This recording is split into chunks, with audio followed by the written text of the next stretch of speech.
Hello, chat. How are we doing on this lovely Friday evening, Saturday morning, or depending on where you are? Yeah, so for today, we are gonna investigate these captcha styled malware. Before that, so let me talk about, first of all, how I hunted these. So originally I was gonna go on GitHub and hunt for these because like 2 weeks ago they were like really rampant on GitHub, but I guess the campaign only lived on for like a day because like if you look back, all of them were open like 15 days ago, so like none of the C2s there are online anymore. So that's fine. So what I've decided to do instead was to look for websites that have the word verify. Actually, no. Look for words. I think it was verify you're a human and Control V. And I ended up with these two domains. There are way more, but these just are the two of the ones I landed on. You can't really quite see there, but this one is hosted on r2.dev, which I assume is a normal domain like website hosting place, like Worker or something. And this one is on b-cdn.net. I saw a lot of these on b-cdn.net. I'm not sure what either of these domains are. Let's look them up.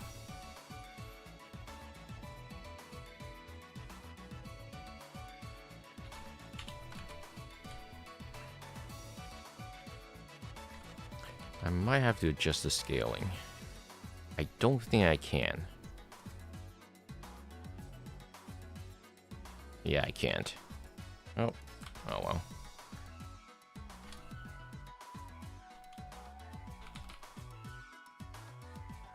It's bunny.net. Okay, so it's a CDN platform then. Yeah, it looks like most of these are hosted behind CDNs.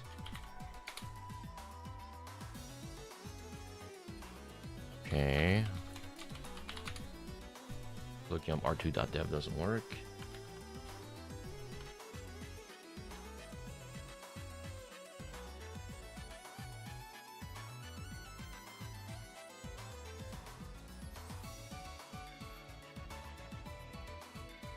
R2 is basically Cloudflare's S3 then. Okay, I see. It's just being abused by malware, that's all. Okay, so both of these are hosted behind CDNs. One you can see that it says spam check -4v30, and the other is just a bunch of strings.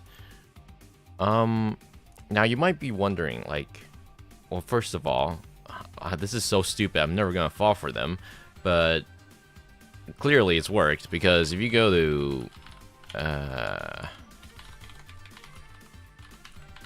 Reddit,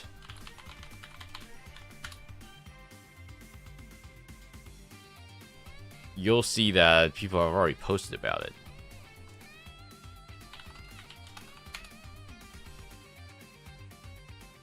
Yeah, there you go. While I was downloading Minecraft mods, a page appeared asking me to confirm that I am not a robot. I followed their steps by pressing Windows +R and Control V. Then Windows Defender showed me this message: how can I delete this, and is it dangerous? And yeah, as you can see, it's Luma Stealer. And yep, people fall for it. You know, it's good that you're smart enough that you won't fall for this, but not everyone's fortunate enough, and we're here to educate. Alright, so first of all, let's see what the problem is.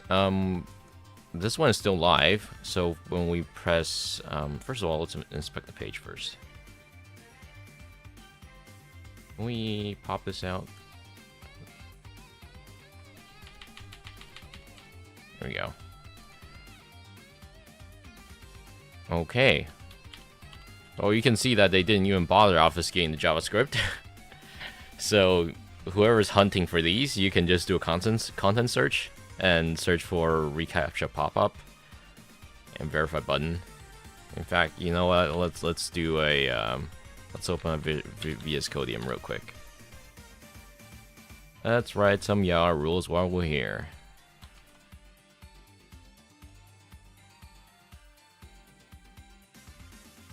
I might need to install the Yara plugin.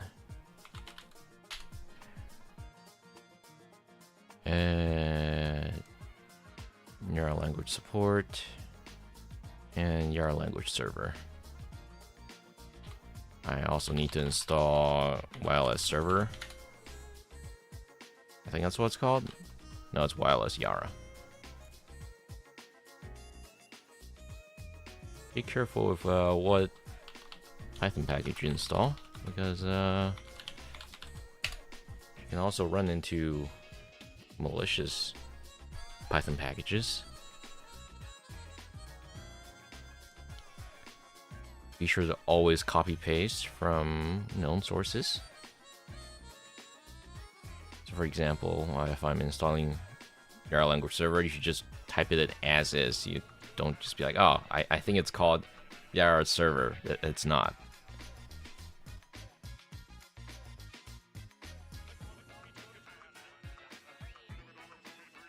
Why is this window so wide? Okay, there we go. Now we'll restart VS Codium. Okay, so now let's do rule. Okay, what normally do our Yara rules look like for this episode, for this series? I kind of forgot. Malware lab, REWorkshop. It's been so long since we last wrote some Yara rules for this series.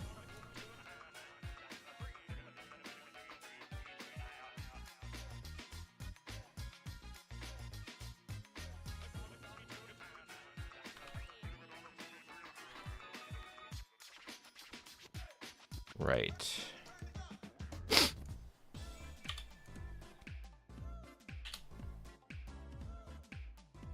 Now we can also save this page. Oh. Apparently I accidentally hit sign out. Cool. Amazing. Do we still have the pages? We do, okay. And why is it not resizing?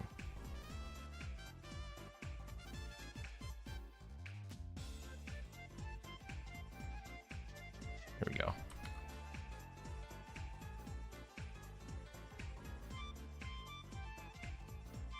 Hello? Here we go. Let's bring up VS Codium again. Okay, we're gonna have to change these later. And as I was saying,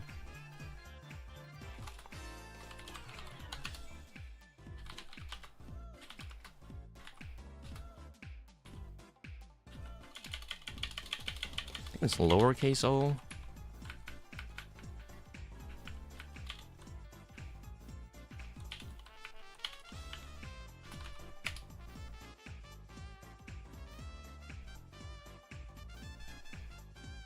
Does that give us what we want?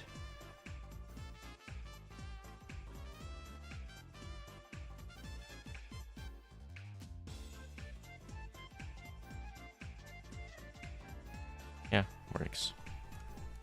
We'll download this one as well. Let's use a normal user agent.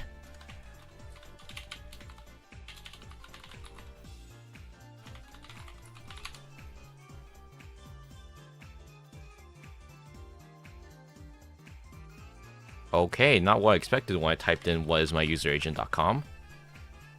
Do not ever enter whatismyuseragent.com. Okay, well, let's just use duck.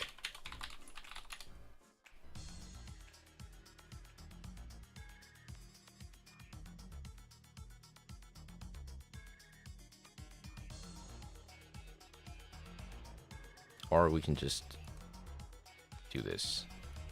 Actually, it's easier this way. And work. There you go. Yep. Come on.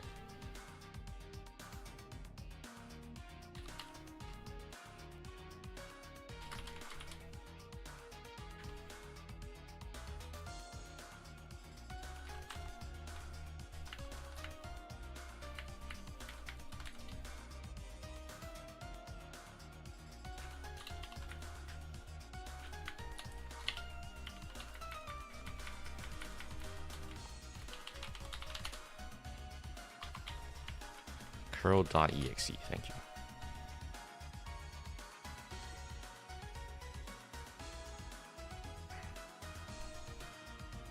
Okay.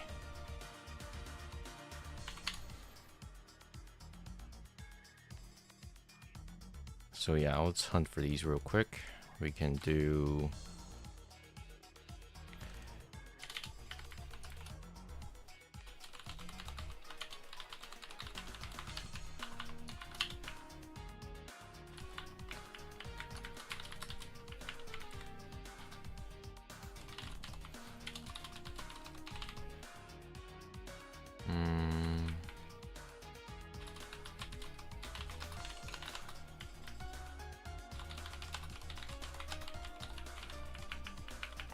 Okay.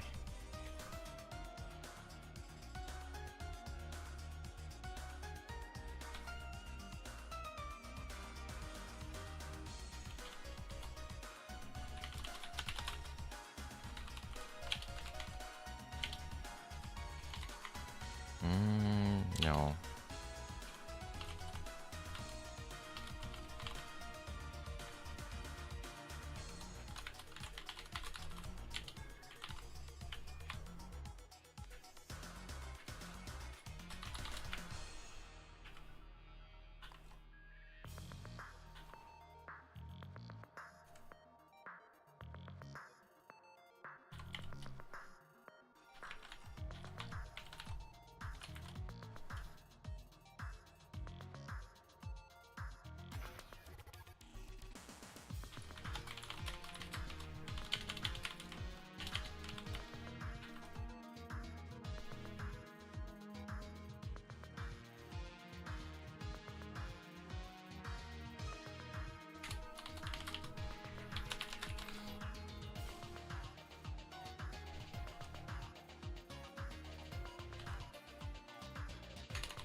We do ASCII forward.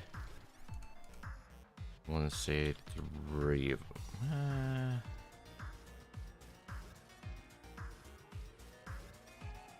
Yeah, let's do 3 of them. That should do.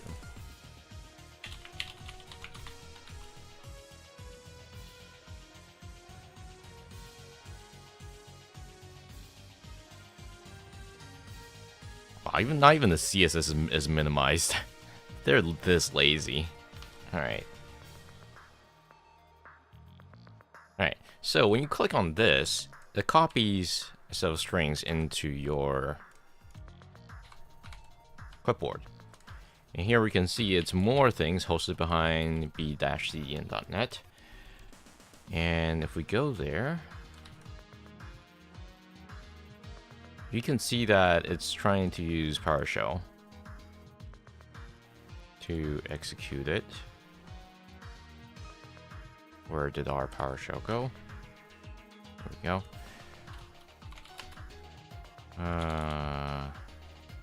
We can do IRM.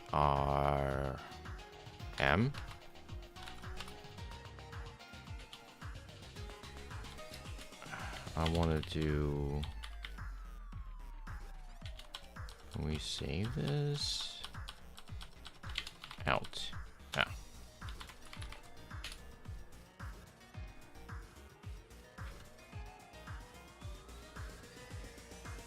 So IRM was invoke REST method. That way you don't have to add a whole lot of other things to invoke web request. Okay, so we ended up downloading more more Windows stuff. PowerShell stuff. You can see that it's also setting up persistence here. So if you're ever doing PowerShell script analysis, so whenever you see these, I want to say compacted and or sometimes obfuscated scripts, first of all, you can split all the commas. Before we do that, though, let me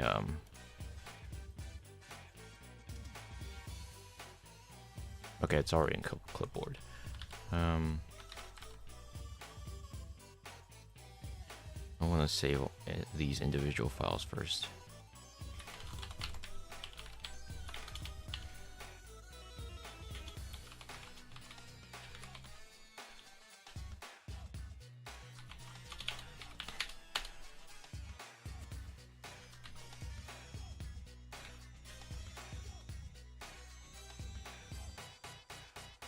Oh yeah, let's also go through the original script real quick before we continue. So the original starts off with PowerShell. When you paste this into the run window, it starts with PowerShell. W stands for Windows style. So a quick PowerShell lesson here.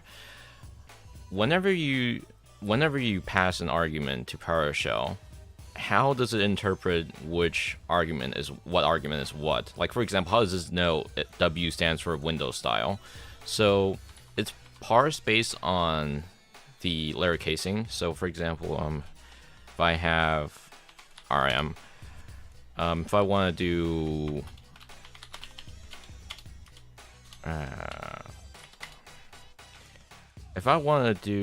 for example, proxy use default credentials, what I can do is, there are two methods. I can do irm-pudc. Nope. Sometimes it would parse that based on casing, but most of the time what people do is they take the shortest form possible within the commandlet. For example, if I want to do proxy use default credentials, I can type -proxy or dash, because there is already another thing named proxy, I think. Yeah, there are already other things that start proxy. So that means if we want to use proxy use default credential, we have to take the shortest form possible. So we can't do proxy because it's already used by two other arguments. What we can do is we can type proxy u, because there's only one thing that starts with proxy with u. So PowerShell by default will use that one. So for Windows style, if we take a look at how PowerShell's arguments look like, you can see that there's only one thing that starts with W. So it takes the shortest form possible. So -W. And like technically, this command can also be hidden, can also be technically be shortened to -C as well. And after all that, you can see that it's just trying to run this command that starts with from everything that's behind the word command. So it takes the URL, it uses invoke rep request. Another short form would be that typing IWR. That's because that's already an alias.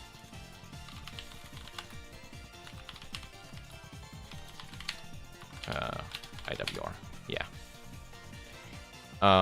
Alias works in a different way from arguments. For aliases, you have to manually define what aliases are what, but PowerShell already has a whole list of aliases. So if I were to do this, I would probably do some like the fact that they type this out in a very verbose way.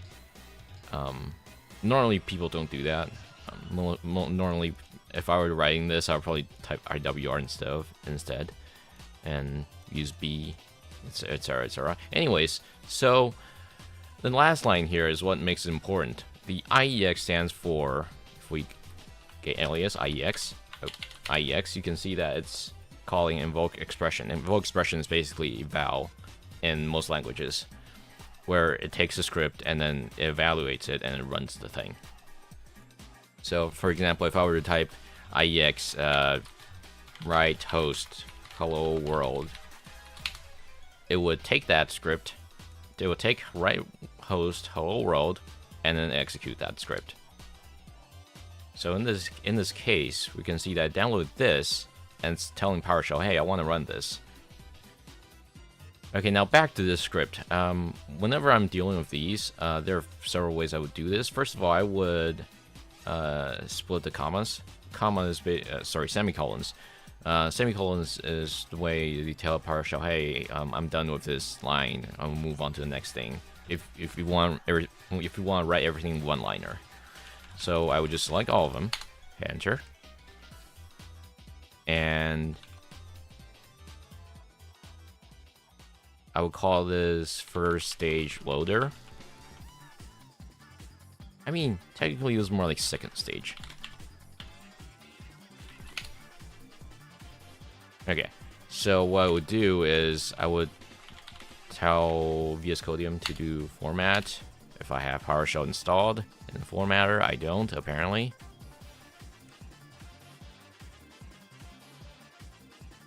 I also accidentally added a backtick. Cool.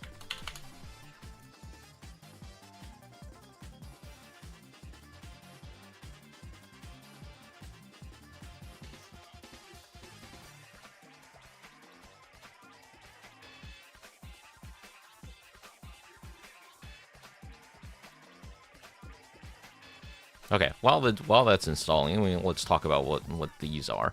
So, for example, if I want to go in and manually rename these variables, I can.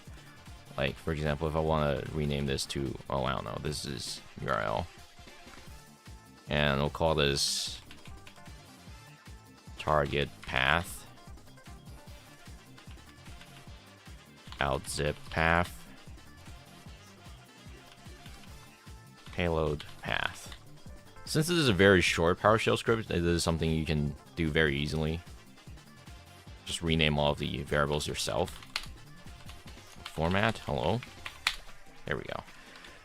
So another thing you might notice is, hey, what's up with all these upper, lower cases? So in PowerShell, all the commandlets are case invariant. You can type in uppercase, lowercase, it doesn't care.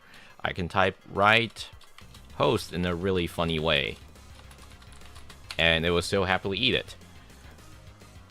So if you want to do this, I think you can do something like title case, transform a title case, if you want to make it a little bit easier to read. Not that you have to. I usually don't bother, but this is something you can do. And anyways, this script is already quite readable enough that you don't need to do that. You can see that it starts a bit transfer. Bit transfer is a I want to say downloading service in Windows that you can trigger with using PowerShell. So you can see that it downloads this URL and then stores it under that zip file. So if we were to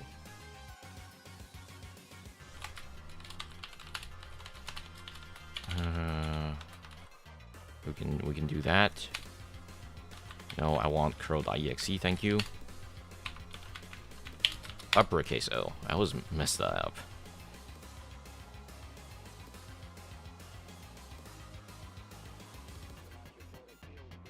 How does writing your commands like that even help with obfuscation? It doesn't. Well, okay, so technically kind of does.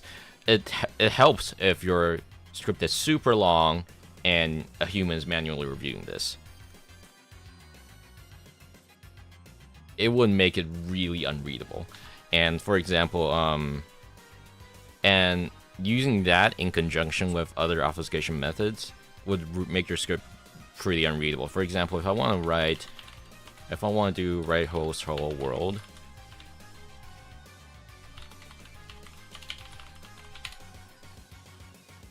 there are so many ways I can go about writing this. First of all, let me see if there is an alias for it.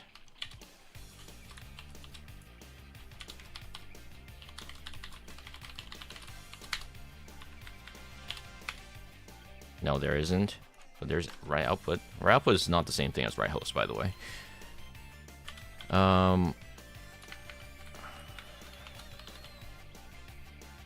Let's see.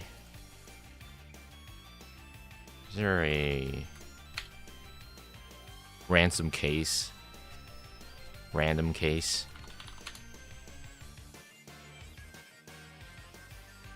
There isn't? Well, anyways, okay, I can always just type this out myself. You might be like, oh, this still looks very readable. What's wrong with that? So, when used in conjunction with other obfuscation methods, we can make this really unreadable. For example, oh, let's say, I can make this write host.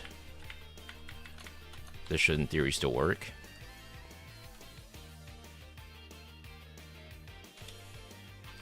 No, it doesn't. But that's okay. We can use IEX.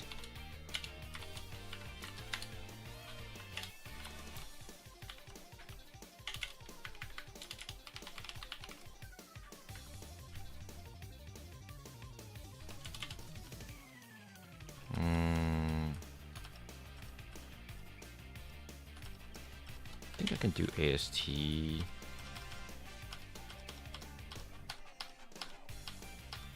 And then execute it. Whatever. Okay, that doesn't work. That's fine. So remember how we said we can use IEX? What you can do is you can do let's say that.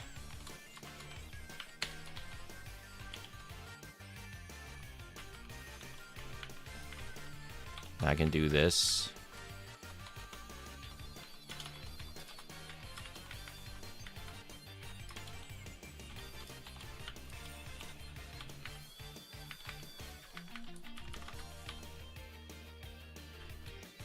And I can still do that, and that would still work.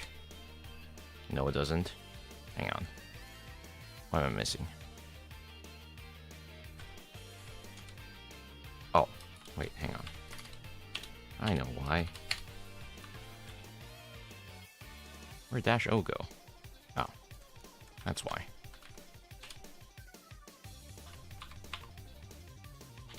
So now if we do this, what is -O? S. Oh. -S should be host. Yeah, there you go. You can also do something really fucked up by, for example, if I want to replace all instance with I with things that you can find in partial variables that won't change across machines. For example, I can do, I don't know, let's do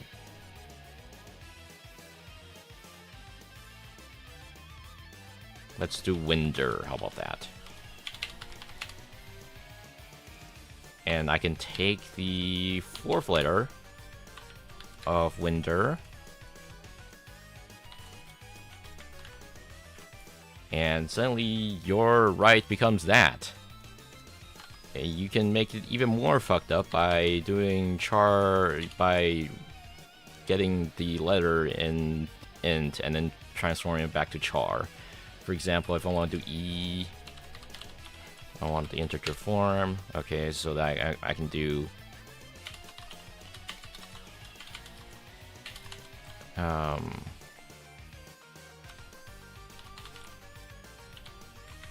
and since you can also do math with this, you can also do like, oh, I don't know, let's do 123 divided by 10 times 10 times 12 minus 27 minus 10.6 minus 10, and then you do int again, minus 1, and now you can do that but in char. Right, yeah, that's right. No, wait, that should be E. Oh wait, minus 9 minus 10, there we go. So now you can make it really fucked up by looking like this. And you can see that the more you add to it, the more gross it's gonna look. And one way you can go about defeating something like this is just having PowerShell evaluate it. Oh. I had a whole blog on this ages ago when I was still teaching PowerShell. You can go read on it if you want. Let's see. Here, I think. Yeah, you can write stuff that are really complex.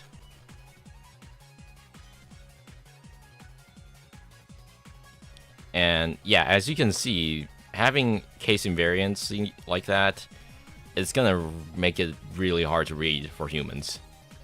Like, this might not look like anything too scary, but if your script is like hundreds of lines long, that's gonna make it very difficult to read. Anyways, back to the loader thing here. We downloaded the thing, so let's go check on that real quick. So as you can see, we downloaded the audio.zip, and it then uses the expand archive. Processes any of the supported file formats, and then basically extracts it. For example, cab files and zip files are all supported by expand archive. And here you can see that it's expanding it to there under app data. And then after that is going to be like, hey, can you do this? Can you add this to the registry run key so that the thing runs every time the computer starts? So we can now extract this and see what this is. We can see that's probably MSC compiled because of that logo. I know you guys can't really see this. I don't think there's much I can do about it. But yeah, let's see. It says it's signed, is it?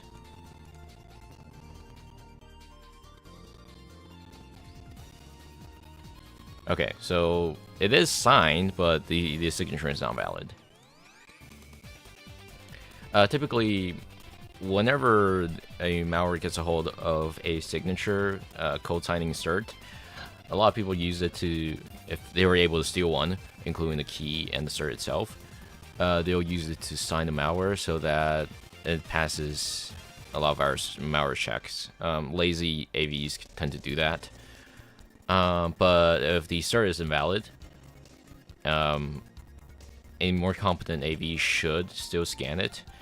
But a lot of times, smaller AVs just see a cert and be like, oh, that looks fine to me, and ends up marking the virus as clean. Now, this technique won't really work these days because there hasn't been, most AVs aren't that incompetent. Anyway, so we can't really figure out what it is yet. That means we're gonna have to bring out IDA. Do I have IDA installed on this machine? I do.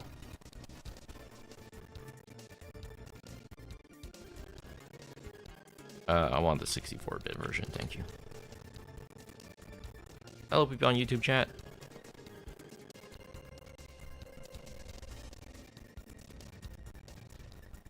Oh, they kept the PDB strings in there. Uh-huh. Oh, no, it's fine.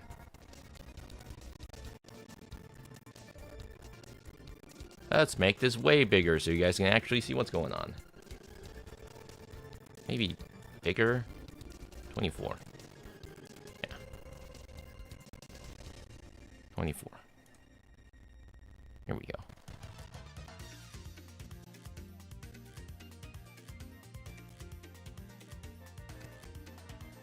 So one thing we can use when looking at these is captcha. Do I have captcha installed on here? I do. But I don't have the rules downloaded. Ooh, okay.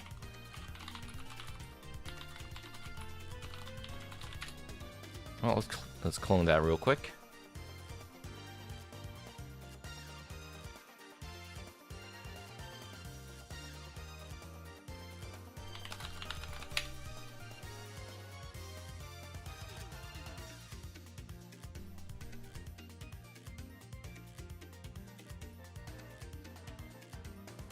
Yeah, I know. Shh.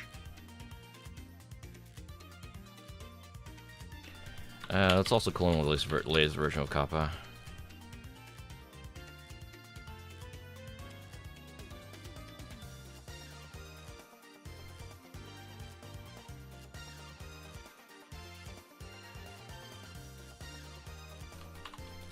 Depth 1.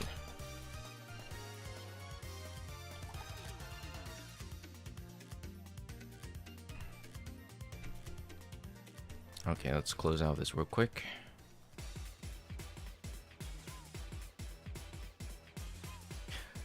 Whenever I'm in VMs, like especially older versions of Windows 10, I'm like, I miss Windows Terminal. Because the old con host Windows is so bad.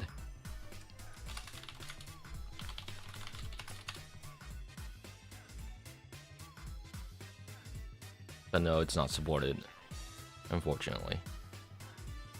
At least on this specific version of Windows 10. Another Windows 10 VM I have supports the newer terminal style, but this one doesn't. Okay.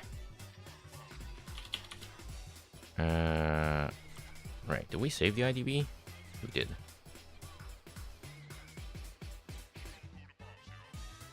Okay.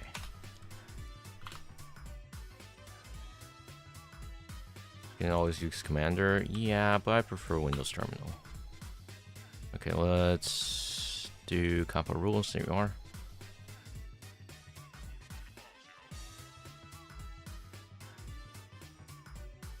I assume this is just an installer or dropper instead of the actual malware itself.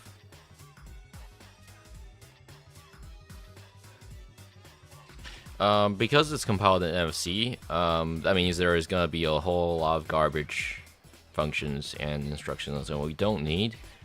That's okay, kappa will still scan through them. We'll just have to filter through those when this is done.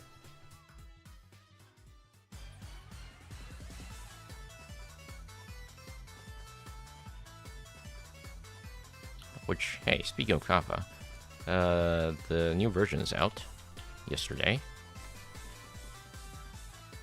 And, let's see.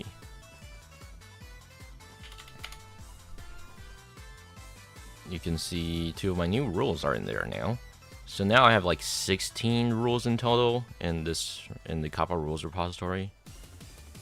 Contribute to the kappa repository when you can. Even if you don't know anything about Python, that's fine. You can always just write rules. Rules are super easy to write. All you gotta do is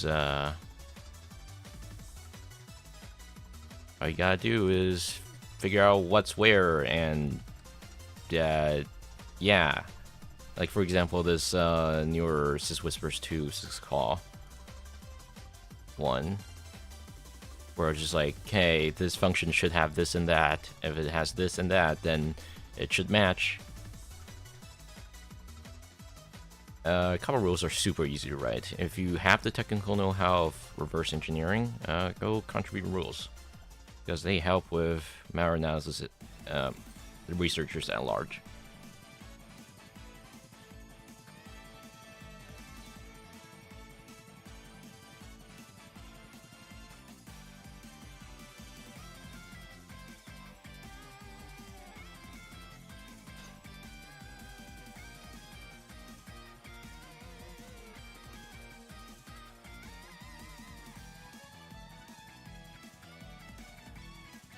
Okay, there we go. Oh, one thing I don't like about kappa, at least in IDA, Kappa Explorer, I can't change the font size.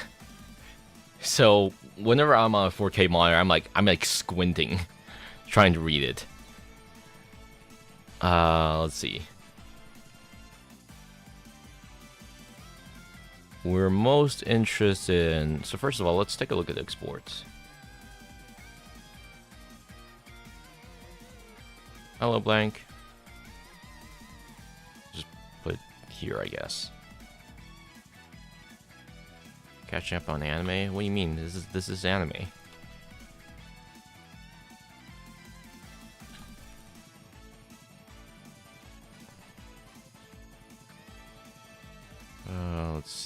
of these are probably still MFC related. I want to take a look at strings as well. Let's see.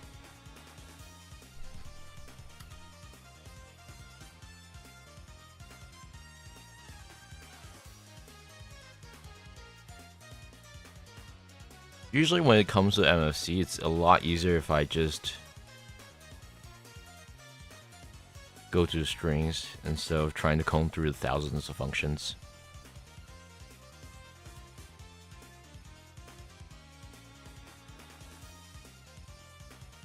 It looks like there is no useful strings. These are all basic standard stuff MSC will have. Oh. That's okay. Usually a Flirt database that's more up-to-date and or Illumina database would help with combing down what's what. Actually, I'm gonna do that real quick. I'm gonna move that onto my main computer for a little bit. And then update the database.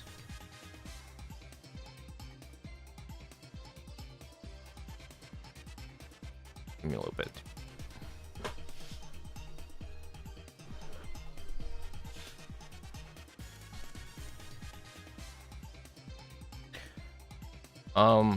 While this is still loading, I'm speculating this is probably gonna be Luma Stealer.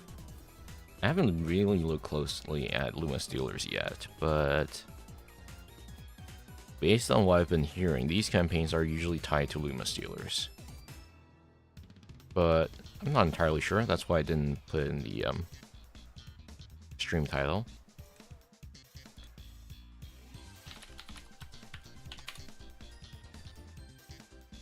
Okay, F12. There we go. That's looking a little bit better.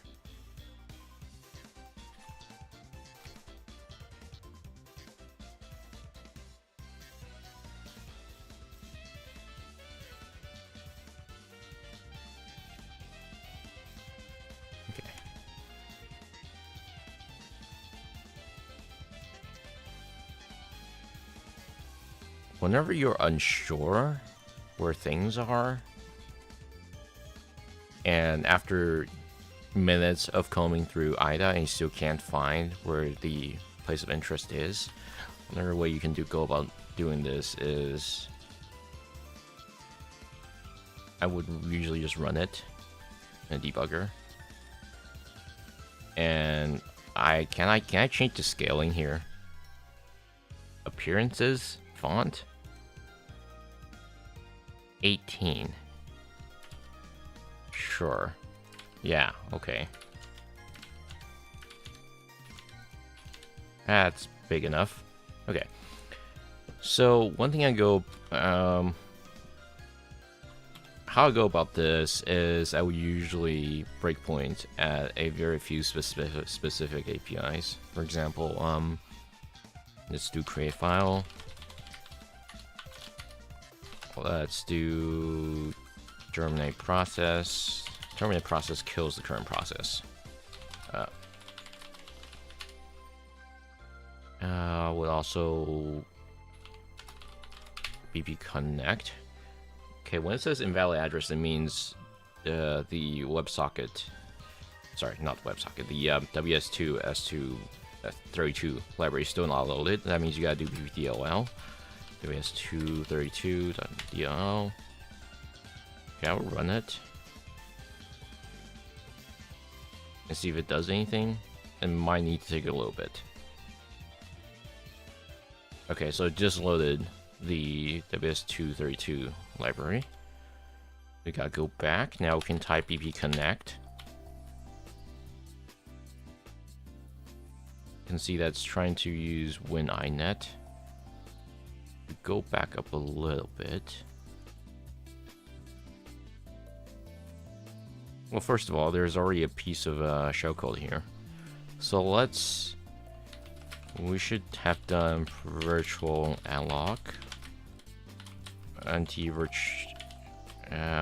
virtual protect And if neither of these catch the shellcode allocation, then we might have to do bpnt allocate virtual memory. Okay, that was good enough. Follow and dump. We'll let that run. So where are we right now? We are at... Oh, there you are. We are at here. Ooh, that is very far into the thing. Like in between actual library code as well. Ooh, I do not like the sign of all these Ooh, yeah, okay. It is very control flow obfuscated. And or a bunch of useless instructions. Actually, it's more useless instructions than control flow. Yeah. But yeah, anyways, virtual unlock. Let that do its thing. Switch to hex.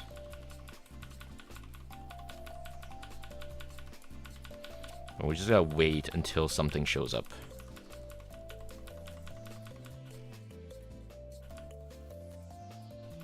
In the hex view, and in the dump view. I usually like to scroll down a little bit more than just staying up here, because sometimes malware like to allocate their actual code like a few lines but down below. Okay. Starting to get something. Is this memory page read, write, execute? It is. Okay. I wanna follow this in this assembler real quick. Okay, so this is executable. Let's breakpoint there. Okay. So it actually came from here. Oh, it's just a jump EX. Okay.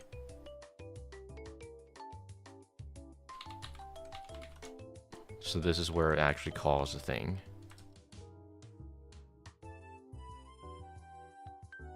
Okay. Well, let's set a breakpoint here. Let's restart. Because I want to dump the shellcode as well. Now, there are faster ways to do this. It's just for educational purposes, I'm doing this like by hand, slowly.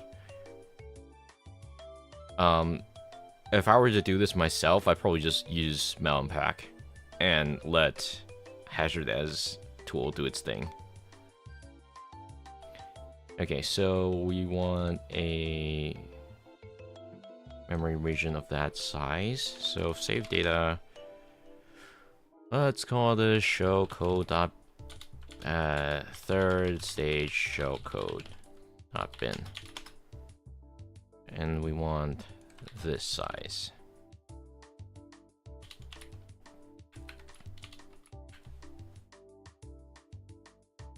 At that.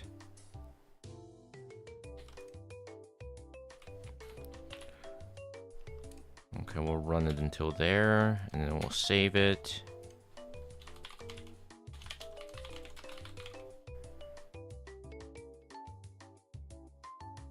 And we can see that that is the show code. EX. Yeah, that is the show code. It matches. Now we can plop that in IDA. 32-bit. Yeah, I know.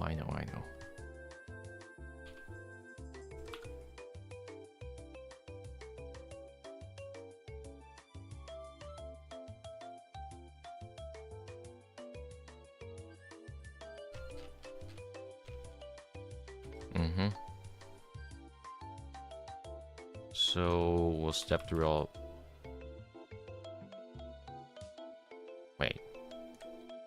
Oh, try that again. I didn't set a breakpoint, that's why.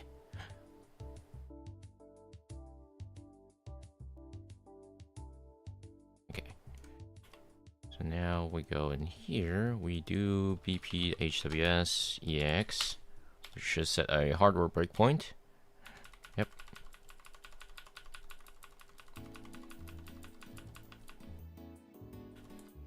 We'll scroll all the way down until we see a jump or a call.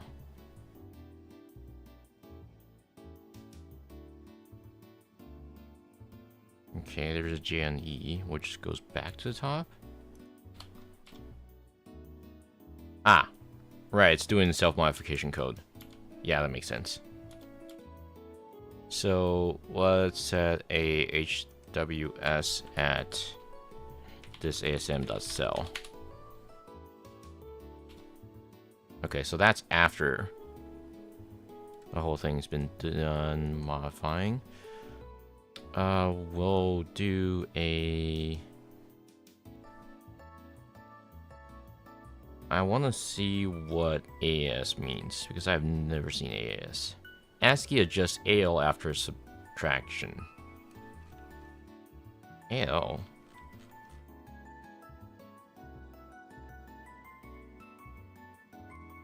Okay, I have no idea what that instruction does. That's okay. We'll save this.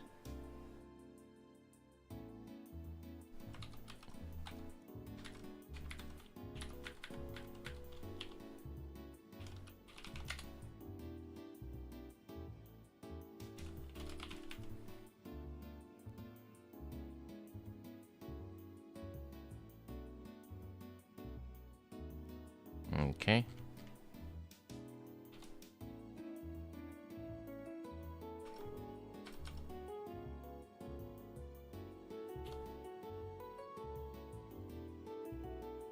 Oh. Oh, it actually died after that. Random exception. That's okay. Yeah, I know. Shh. So that's PB probably. We'll do sync. Thank you. Turn on. Oh, okay, synchronization is already on.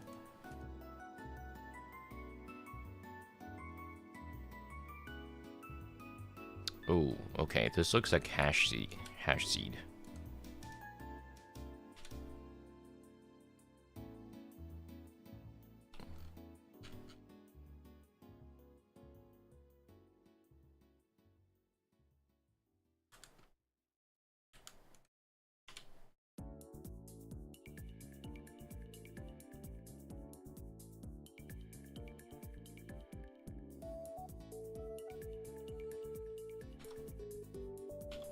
Or rerun that.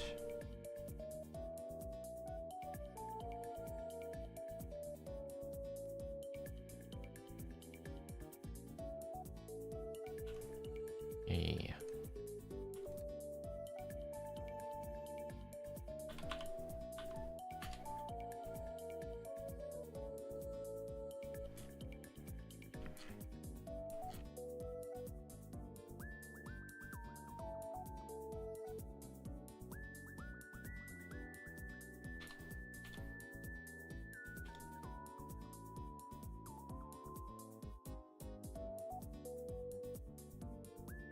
We'll eventually see a call instruction that makes sense. It's going to 999, which goes to the return address.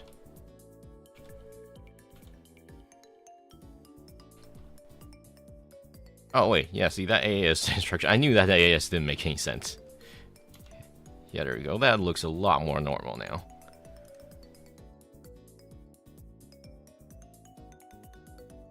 Okay, so it's gonna go 999, which is gonna go... Well, let's segment rebase real quick. We'll save this.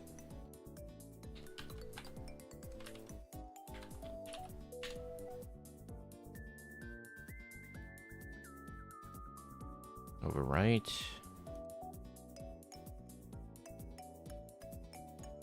We'll do a segment rebase just in case there are any offset pendant things.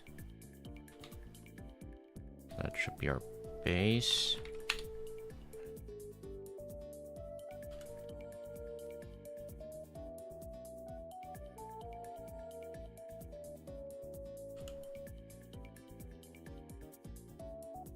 I'll start from here.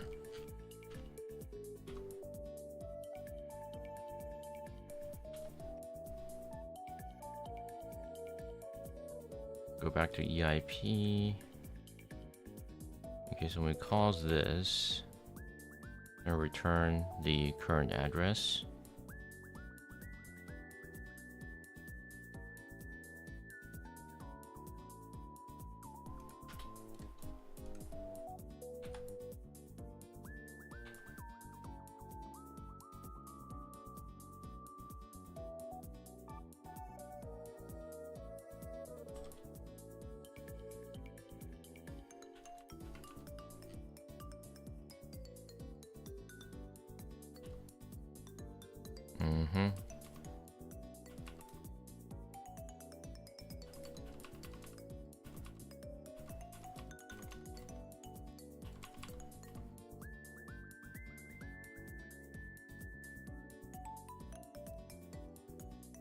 Yeah, that looks like PEB to me. Okay, so it's doing API hash. So I'm expecting we'll get something like... Okay, so we got kernel 32's base address here. That's... Get kernel 32. So, for those who don't know what just happened, 0x30, 0xC, 0xC, it's probably most likely walking the PEB structure.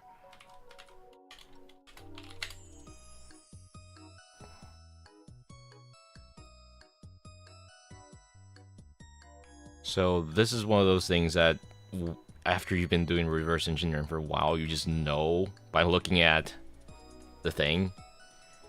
So 0x30 is where the PEB is, and if you go down 0xC, I forgot what's that 0xC actually.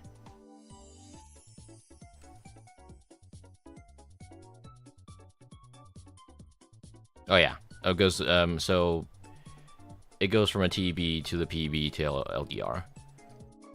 And eventually you're gonna walk into current 32's base address.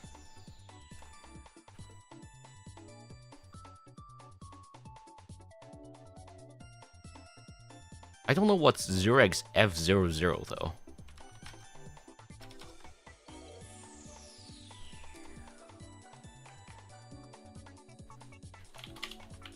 I've never seen 0xF00 before.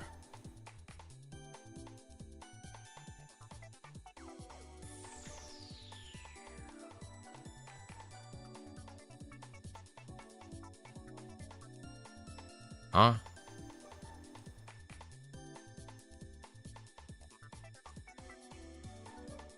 Okay, well, let's just walk over there and see. Whenever we're in doubt. Just let it do its thing, we'll see what it returns. Also, what is this EP9? Okay, got virtual protect. Okay, so it's... Okay, all of these up here are most likely API hashes. So if we do Control-Shift-Q, we might... Sorry, Alt-Shift-Q. We might even see what hash corresponds to. No, it doesn't. So it's not a hash DB yet.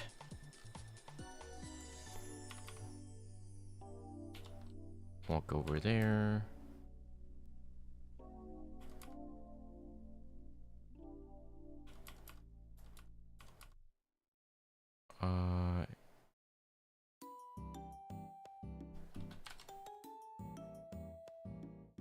There's a call here.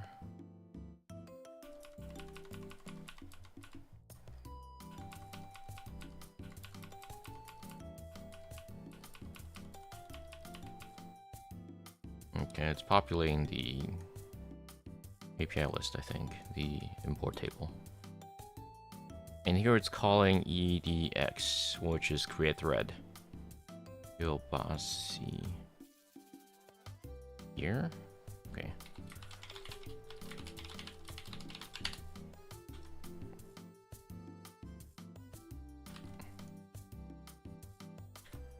It's trying to go to there.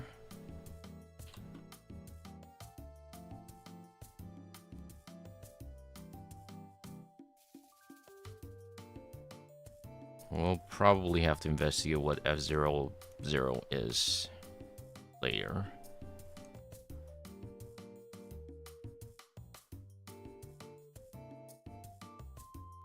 But I'm also more interested in... Well, when disassembler, we'll do a hardware breakpoints there.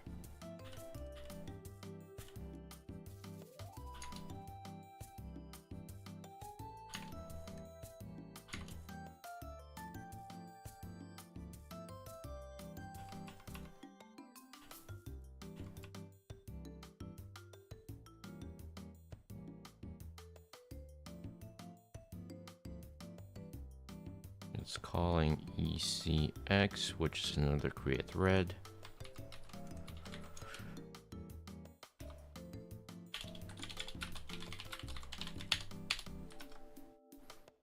B7 is that.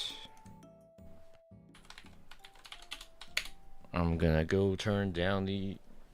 No, the AC wasn't even on. I'm gonna go turn on the AC. It's getting hot in here.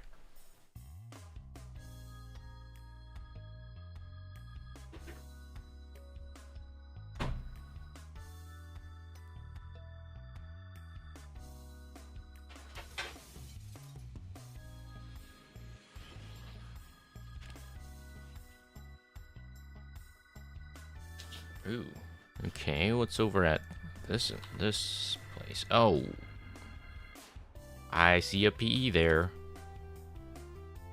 or MZ header at the very least. Okay, so it's a PE loader then.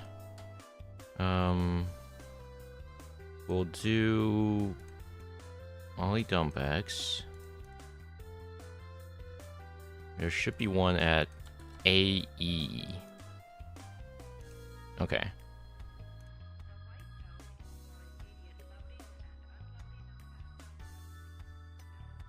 Fourth stage P.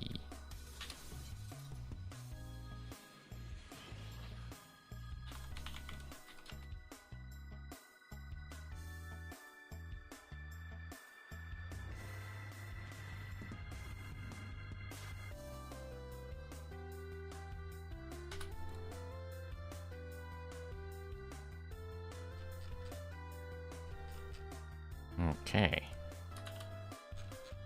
Let's see what we're dealing with here. Ooh, I see more. Okay, this is where the actual payload is being loaded. I mean, this entire PE should be a last stage PE, hopefully.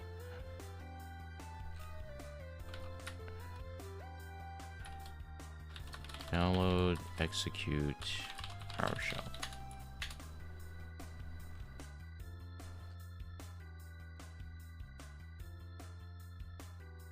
Okay, well, I haven't seen this before. Not that I've looked at a whole lot of info stealers. Let's take a look at other strings. So yeah, I think you can see that this is clearly a stealer.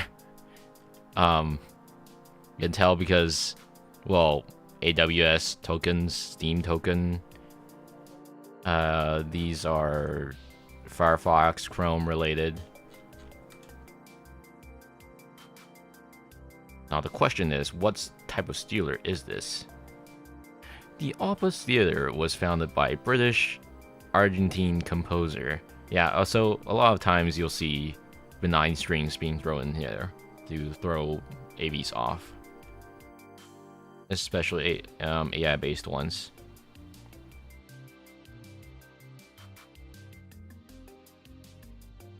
Chrome, fuck new cookies.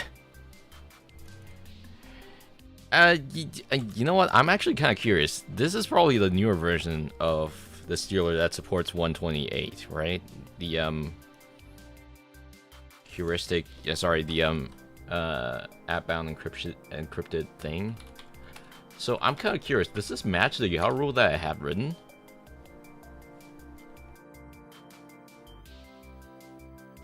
So I have this YAR rule that I wrote in my free time.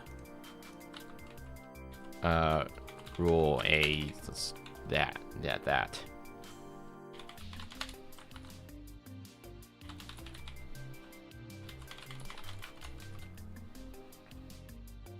Because I haven't seen any in the wild sample that matches this YAR rule yet. I don't know if this is gonna match it. No, it doesn't. So does this thing support app-bound encrypted cookies yet?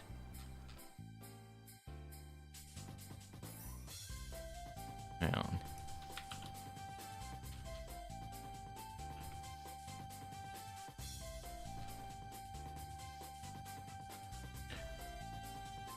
Chrome, fuck new cookies. Let's see how they do it.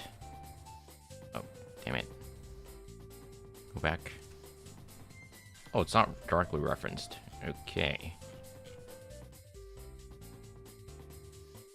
Well, we'll just find the thing that's responsible for Chrome.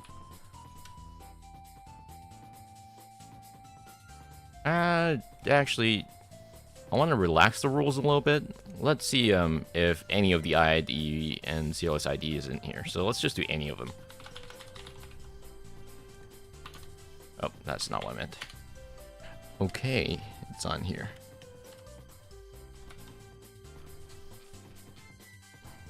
Well, let's just go to anything that might be Chrome related. Let's do Alt-F5. Actually, I should add these to kappa rules, because these should work at detecting anything that that is related to ABE.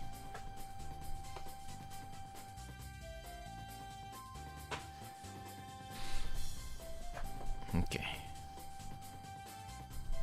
So surprisingly, not a whole lot of Stealc related rules are matching here. Okay, we might have to write new rules then.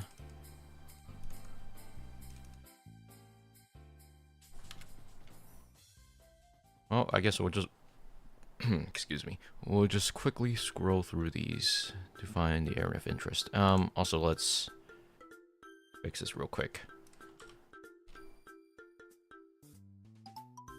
When is this populated? Let's repopulate here. I assume that's kernel 32. That is gonna be get proc address. Yeah.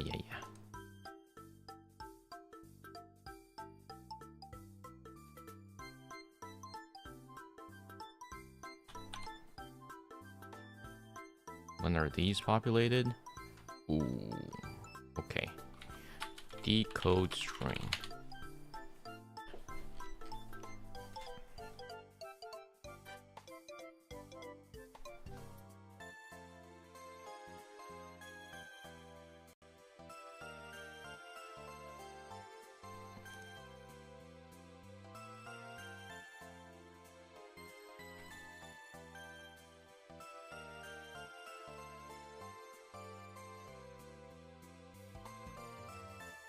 Ooh, that's a bit of a pain.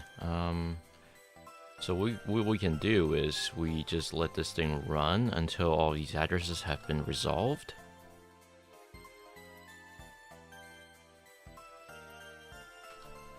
Let's do BP connect.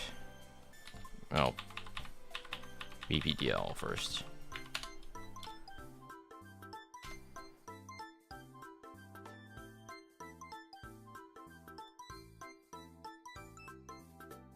Actually, that's good enough. Address, I want to look for, first of all, mem.base. This ASM dump.cell.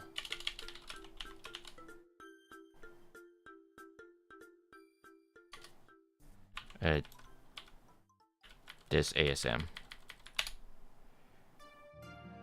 Then we want to do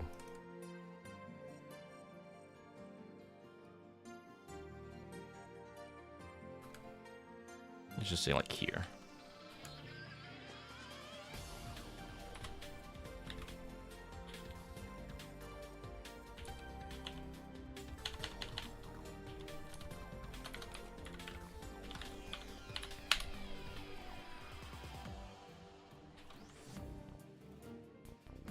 Plus that.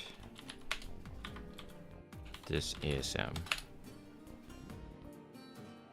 Okay. Dump. There's nothing here that resembles an address yet. Really? Actually, let's go back real quick. We'll follow and dump. Select the address.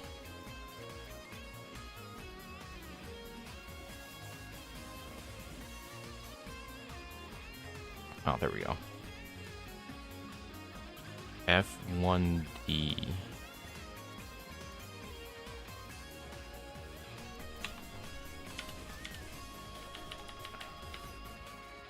Minus, sorry, dump.cell minus. Let's set that offset.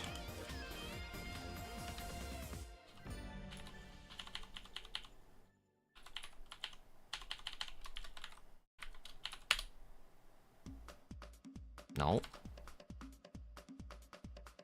Okay, it might be easier if we just go to Joju.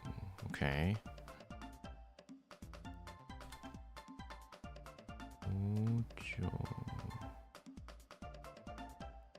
Let me scroll down.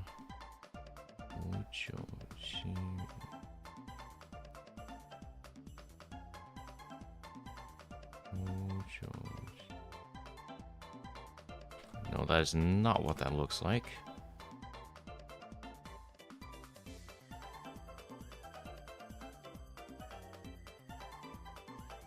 Maybe here?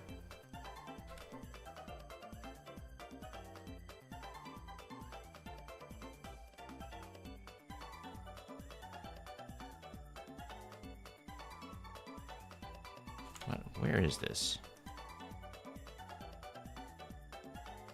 Okay. Might be easier if we just do this. How goes the digging? Digging's doing fine. Going fine. 5 AE. Okay, so here.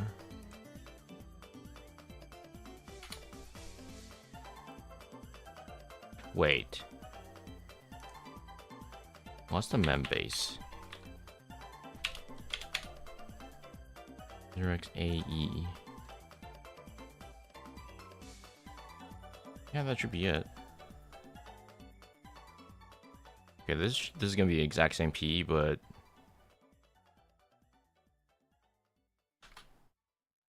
well, after it's been aligned to an address. Actually, you know what? Let's go back to the previous one. Another thing we can do is we can just search up this constant. Sorry, not constant. These bytes. We'll do find all occurrences. Okay, it's not here for some reason. What?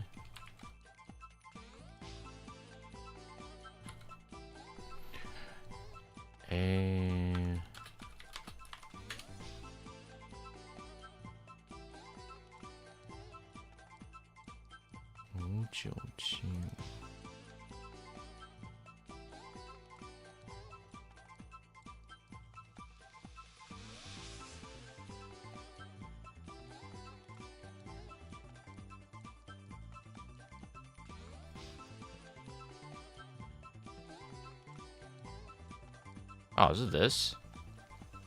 Oh, it's this. But why is this?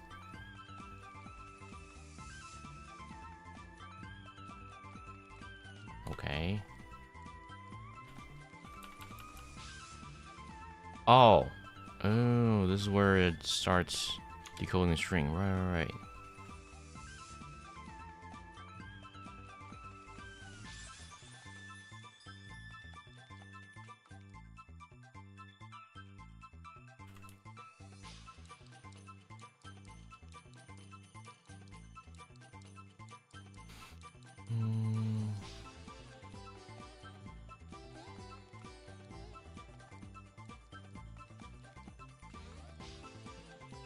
Okay, yeah, it's this method. Okay. It's just at a really weird offset. That's okay. So now if we go to here. Let's disable the breakpoint for virtual protect. Here we go.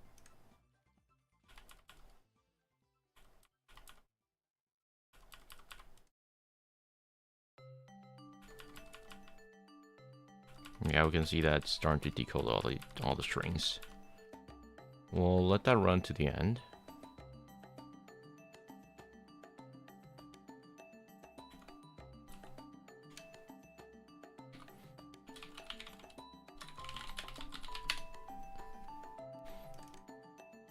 Okay, so now it's gonna do. This is gonna get kernel. Yep, this is kernel 32. See what I tell you?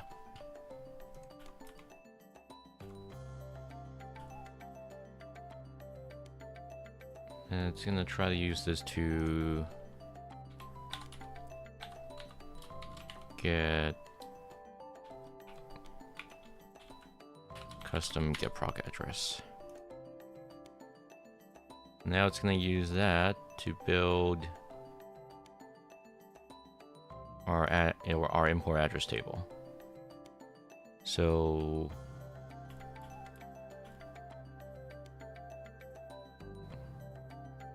it's gonna then store that over to here. Oh, here. Yep, there we go.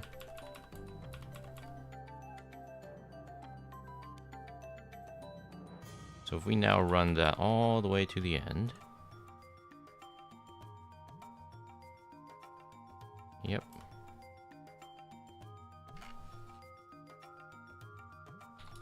Build IAT.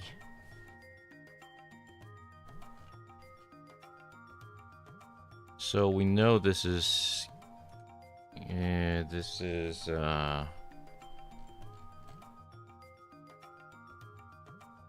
actually, let's go back in here real quick.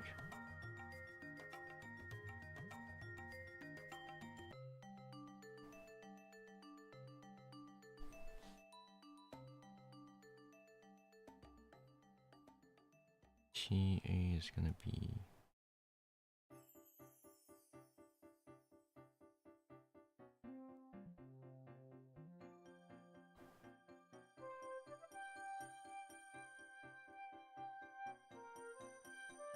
following dump. Not you, address, thank you.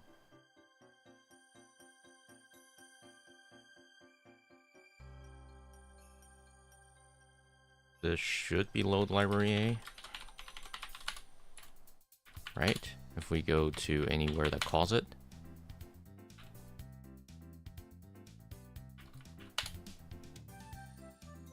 Yep, that looks correct. So now we know this is the address for load library A. What we can then do is let's copy all of these and to Notepad. I'll call this address dump. We'll reopen this in VS Codium.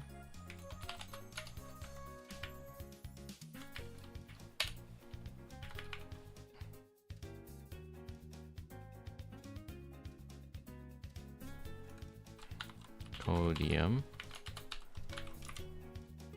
There we go. Oh. Yeah, save this in UTF-8, thank you. Okay, so now we need to do is we need to align this with our current one. So we know this is load library A.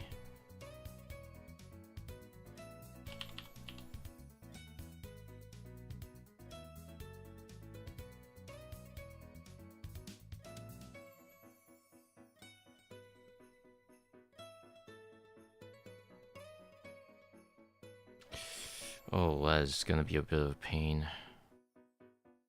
Because, like, the address is so misaligned that none of the numbers match. This looks fascinating, though I don't think I'm smart enough to understand. That's okay. We're here to learn. I'm also not smart enough. Okay, so...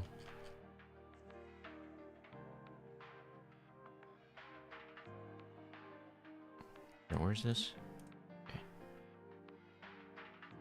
That means the one before that should be...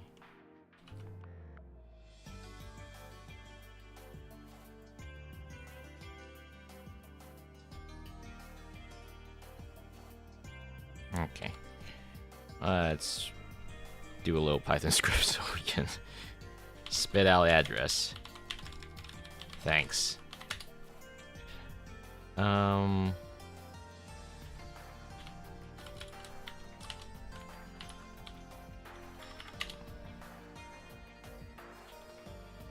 For I in range. Actually, we don't need that. Let's do like 100 or something. Actually, no, we do need I.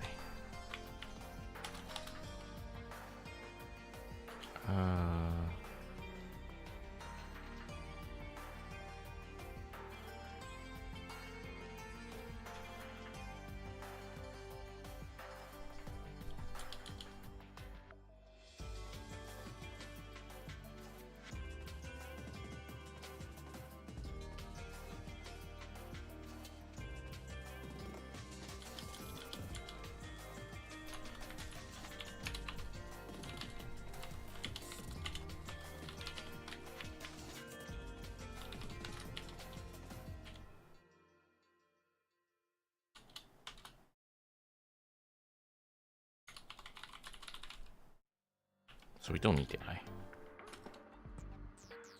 Also show that to me in hex, thank you. Just run this, dude.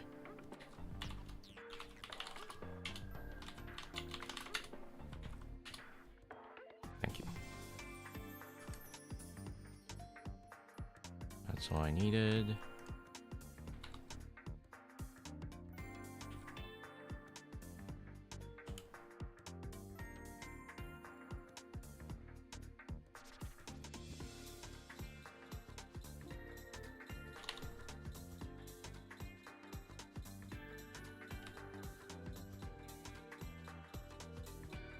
How many lines is this? 100.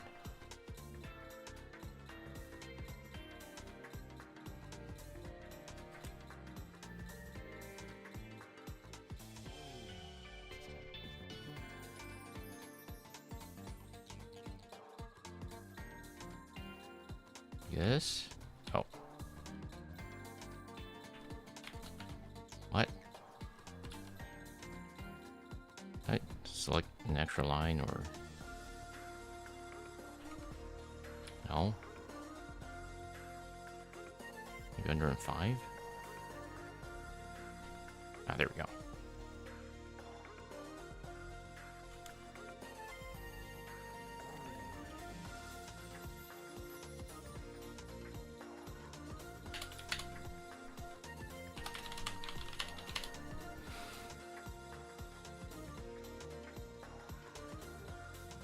If you're very confused as to what I'm doing, me too.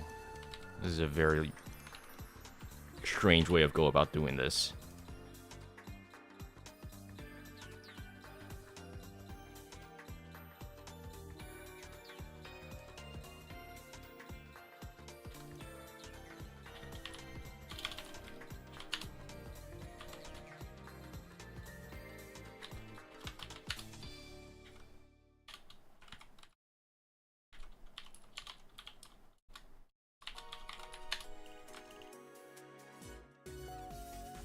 because I can't count, apparently. So I'm having Python do it. Okay, so that's gonna be 4, 0.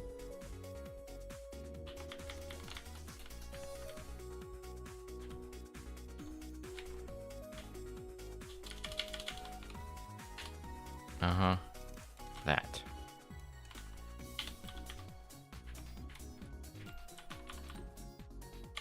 But what is this? This is... we're trying to fix the addresses in the Stealc sample we're looking at.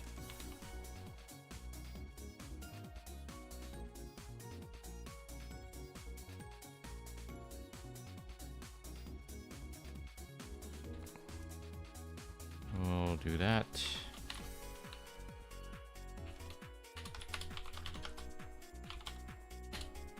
Yeah. What about them needs fixing? It's the IIT. The IIT is built at runtime, so we're gonna have to rebuild those, which is easy if I using the script I have, but I have to first get the addresses out.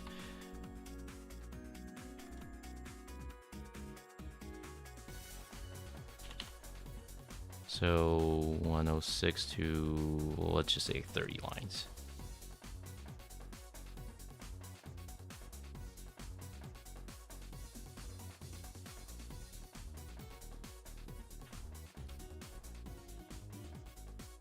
Here? Ah, here we go. Okay, so we've done that. Now we need my script. Resolve address. Here we go. Paste that in here. Alt 7. Not you. Here we go. So let's make this a little bit bigger so you guys can see. Here we go. Now we need to use the address dump. Yep, I know. Shh. Yeah. Yeah, I know. Shh. Oh, wait. What? Why does it say there's a back character? Okay, whatever. Yeah. Here we go. Okay, that's a lot better. That's still missing though. What's above release DC?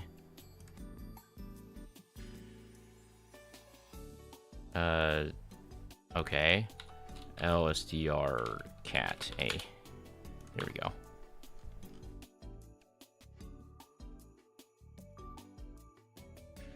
What's below get user?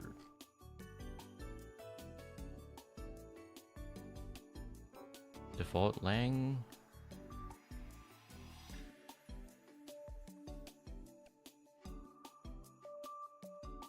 We could also just check here. LSDR copy a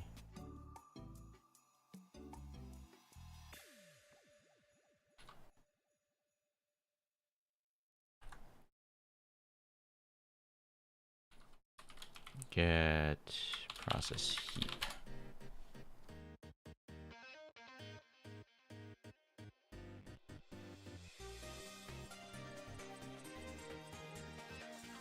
Get current process.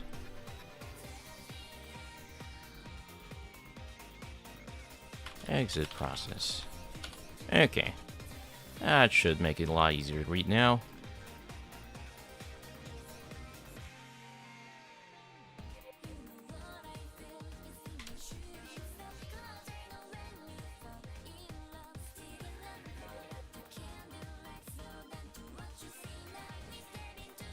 Is there a place where it allocates the config?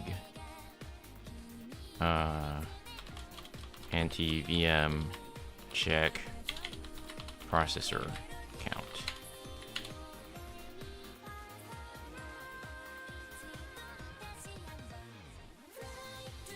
VirtualX X Numa.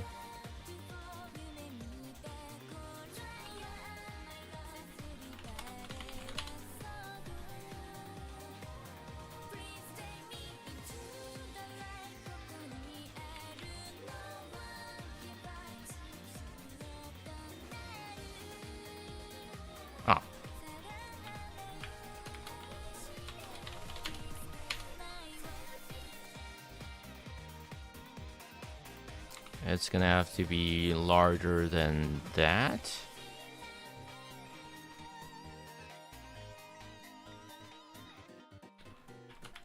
Available memory check.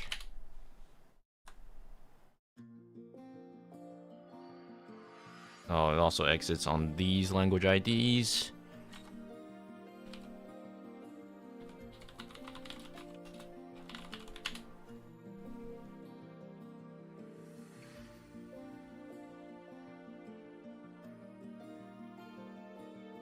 Is this listed in the enums?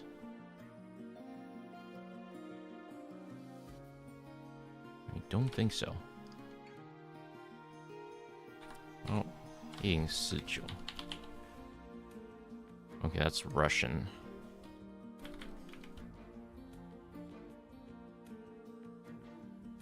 We'll create a new macro or something.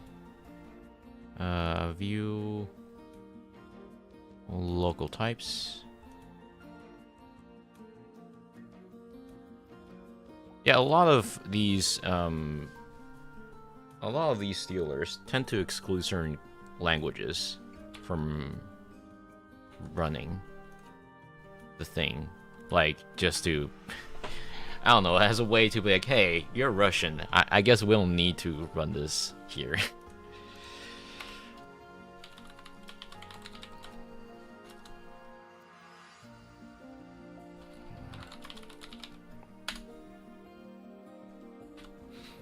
We'll insert.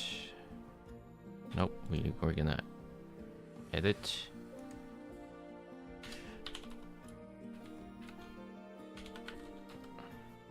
Blank.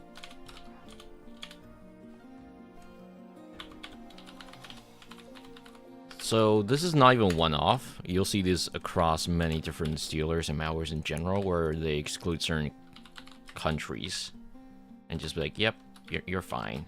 I don't need to run this on you."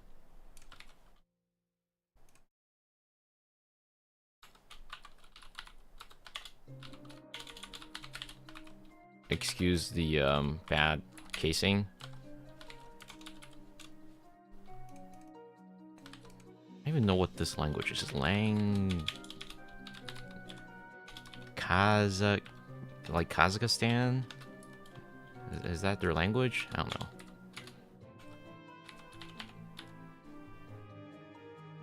Uzbek.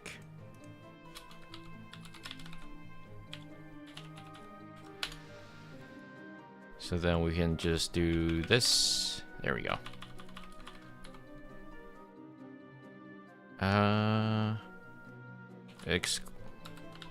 Prevent Russia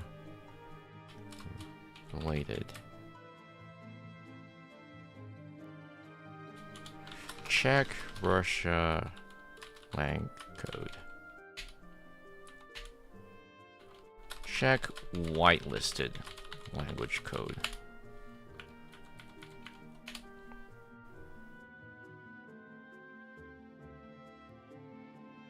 Okay, username.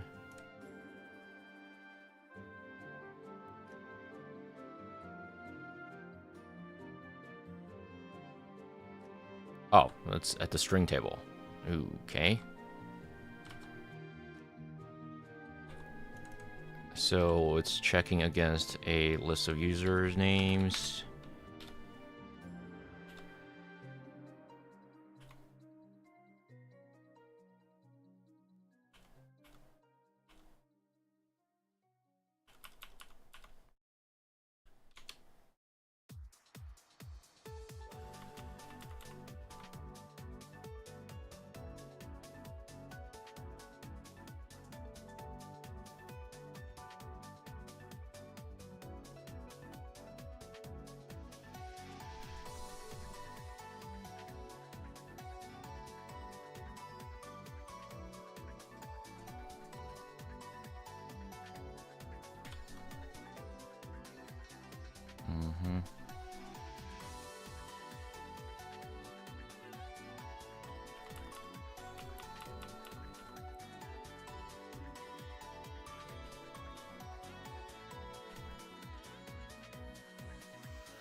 Let's see.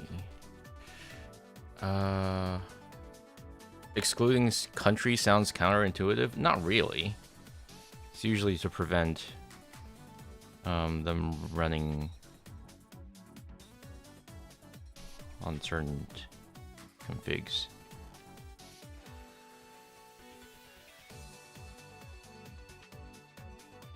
I guess Hall 9th is one of the...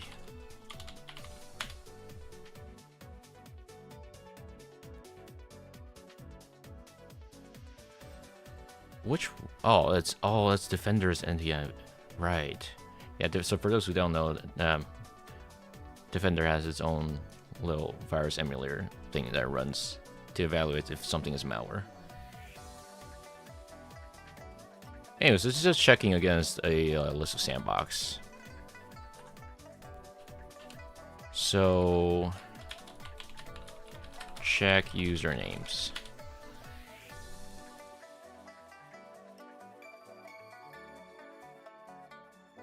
Okay, computer name.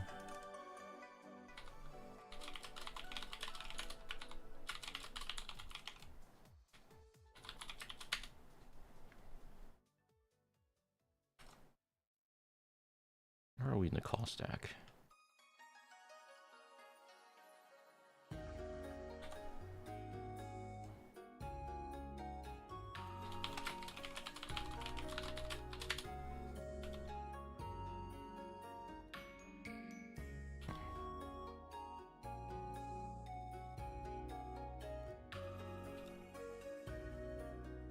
Okay, I've lost track of where we are. Oops. That's why I should have used a breakpoint. I mean, a checkpoint. Okay, we'll let this thing run. Hang on a second, I'll be right back.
Also, before I continue, I want to double check if this is actually Luma Stealer. I don't know what family of Stealer this is supposed to be yet. The fastest way you can check is doing low content search.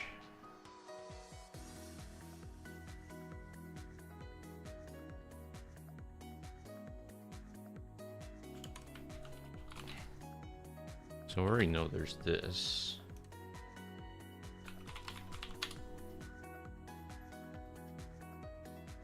Alternatively, we can also just upload the sample and have virus to tell us.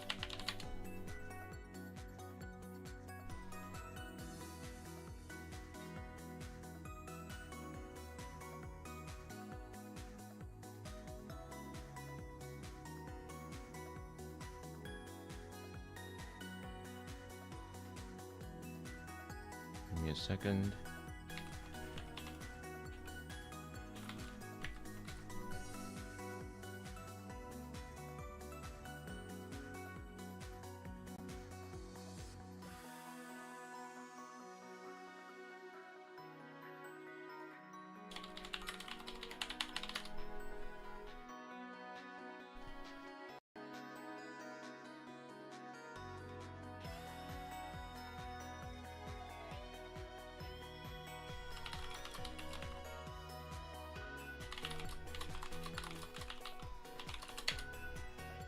I mean, we could also just look this up on GitHub, because I'm sure people have already written a rule for this.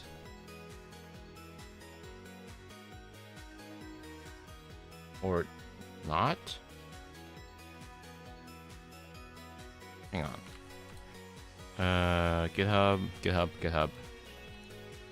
GitHub.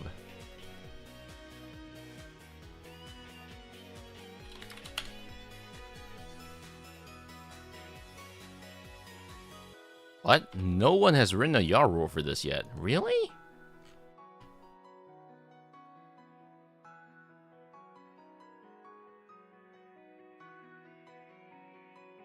Huh.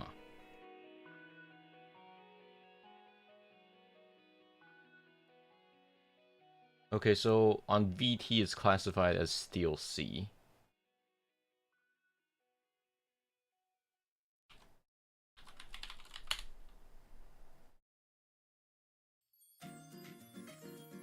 Huh. Turns out it's not Luma after all. What do you know? Yeah, I figured this would be too easy if it were actually Luma.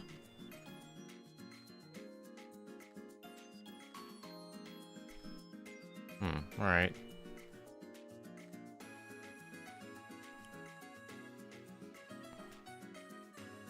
I need to double check if this is actually Stealc though.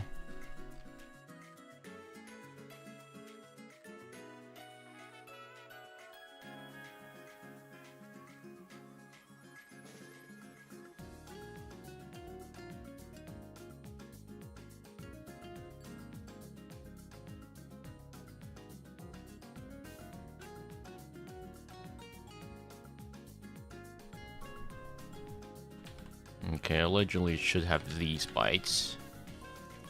Oh. That's just looking for PB, man. Feels like a really weird thing to write a YAR rule on.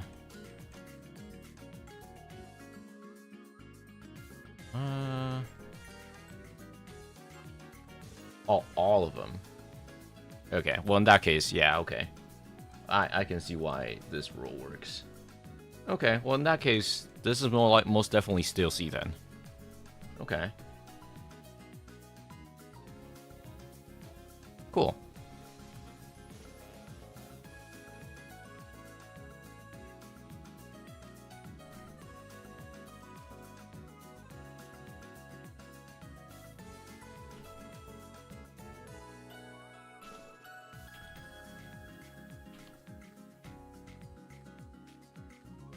Okay.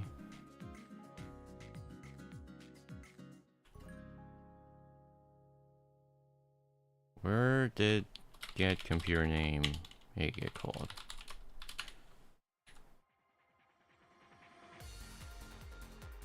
Just this one place?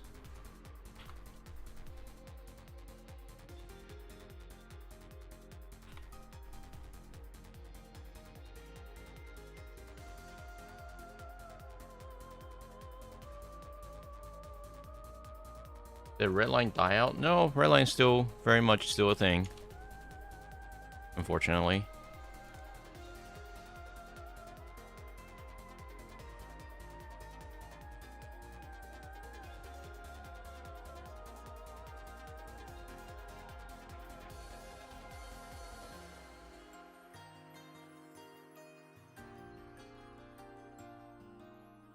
Okay. Oh, so it does actually check against computer name as well. Okay.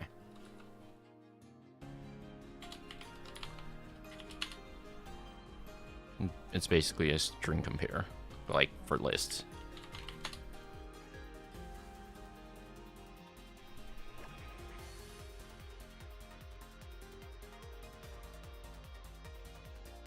So we see that's trying to compare against this list.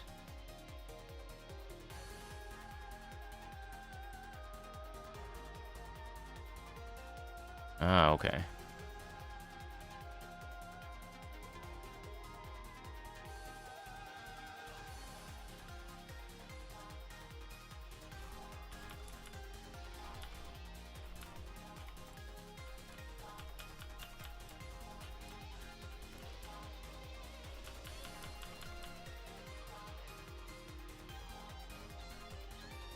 I think it only compares against Hell Knight.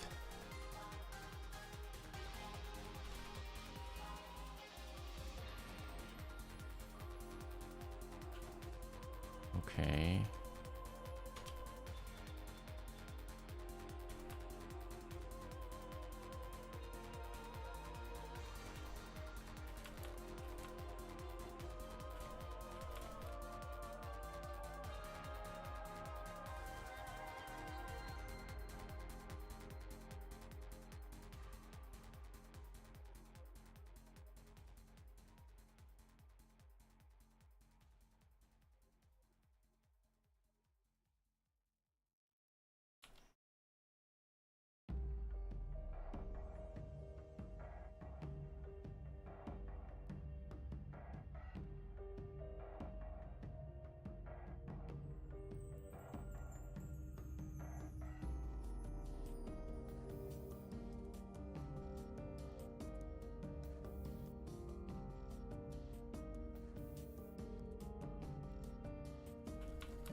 ECX.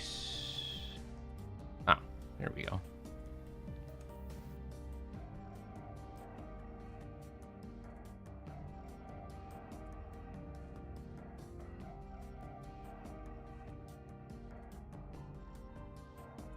So you can see on EX there, it's trying to build an identifier for the current machine. So that's computer name, username. I don't know why it's adding HAL 9 though.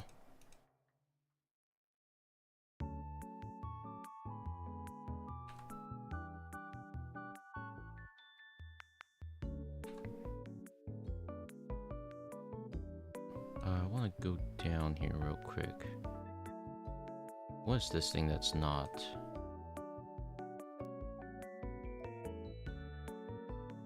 It's close handle and exit process? That doesn't sound right. Yeah.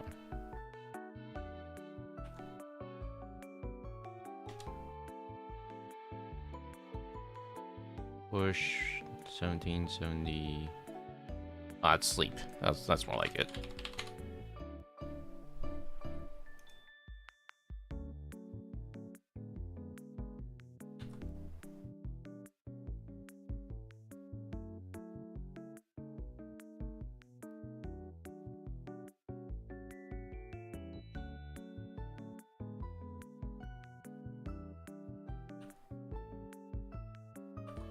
Okay.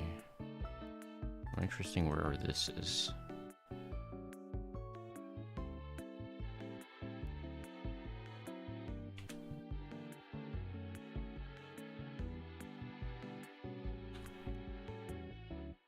It's under a create event above exit process, like here.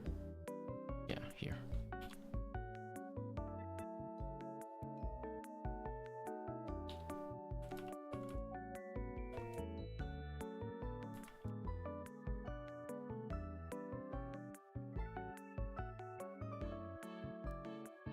Oh, that's another anti-VM.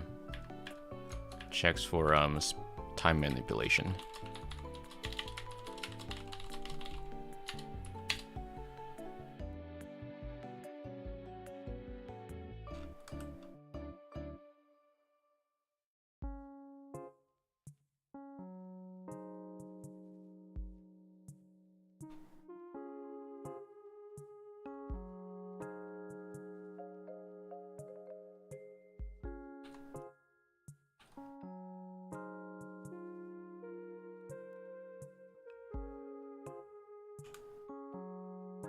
I think that's enough to write YARA rule for actually. Let's see.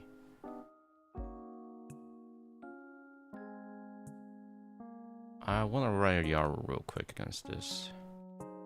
So let's call this Stealc.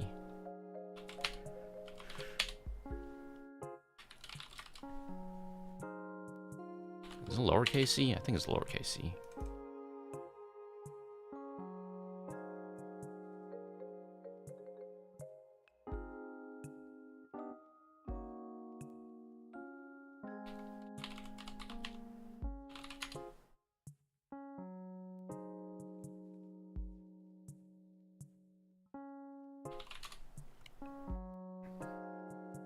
Let's move these in here.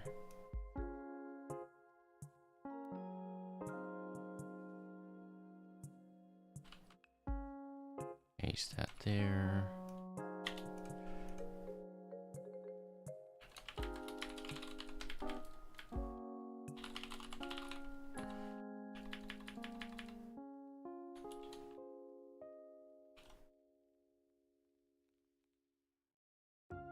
Okay. Oh yeah, let's fix the date real quick. That's not the current date.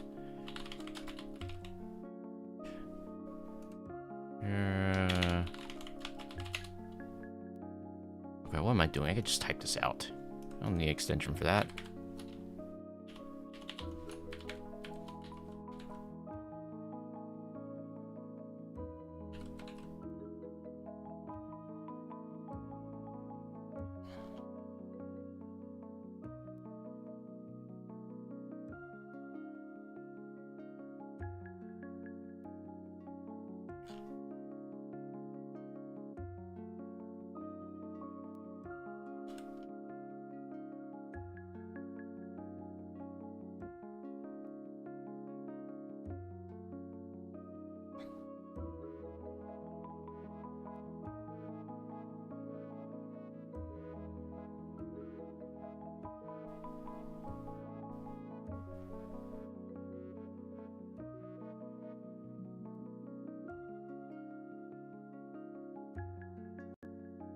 Wait, is there a P, another P in here? Okay, we're gonna have to check that later.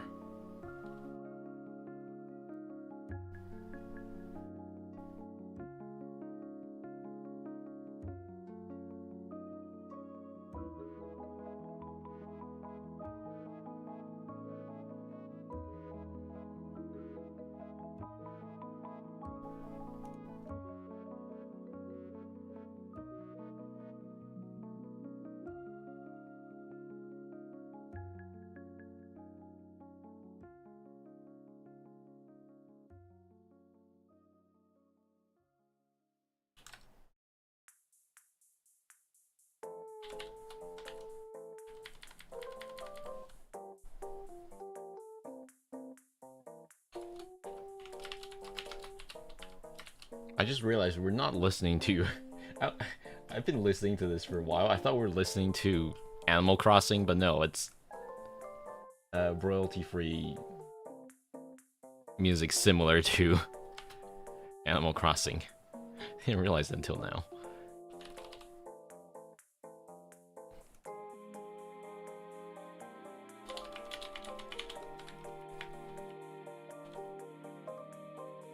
I want to say 3 of SDR would be enough.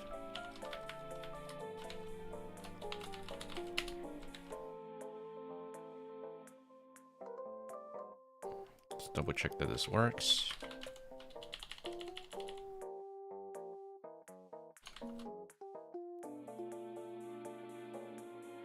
Store brand Animal Crossing. So true. You have Animal Crossing at home. Nah, that sounds fine.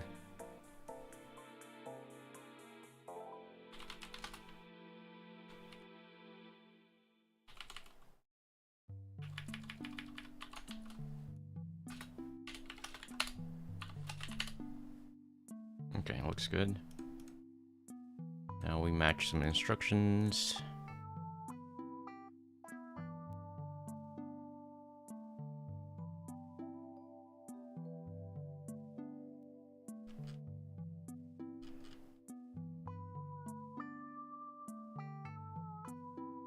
Yeah, I get it. Haha, funny.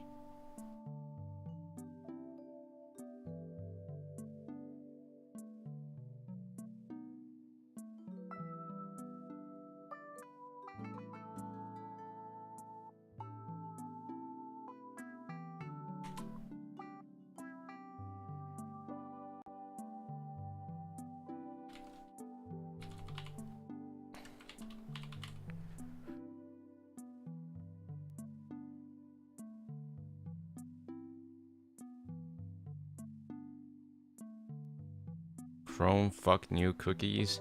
Yeah, you'll see swear words isn't very common, especially for Russian dev malwares. You'll very frequently see swear words.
Okay, are all of is low match.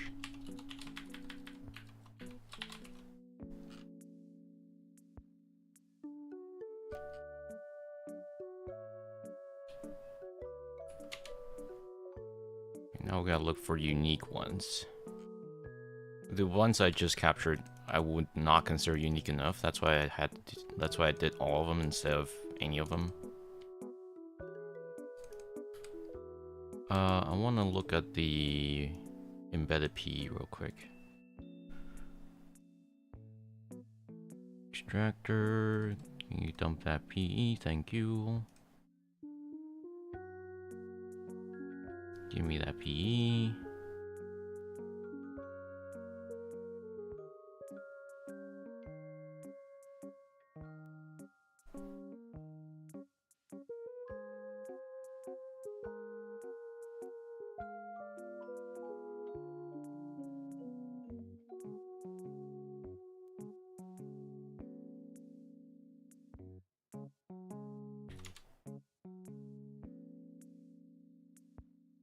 Huh?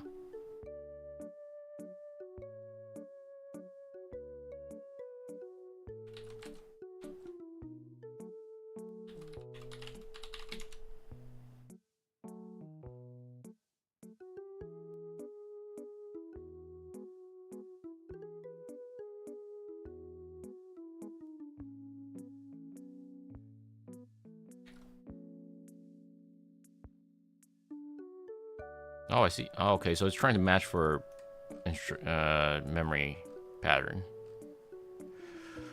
Oh. Okay, so it doesn't even bother with...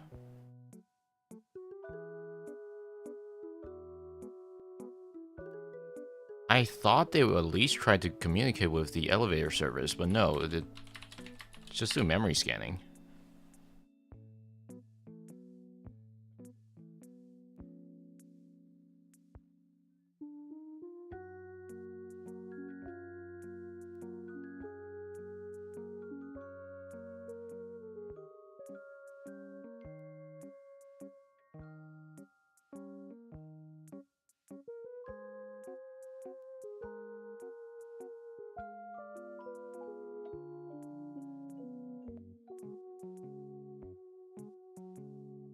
Hello? Where are you guys being... Oh, there you are.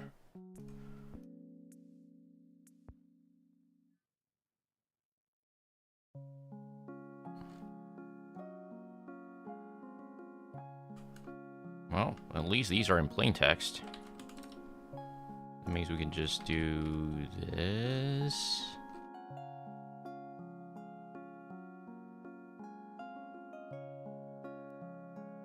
Oh, actually, that's few enough. I could just rename them one by one. Like, there are faster ways to do this, but I don't need to.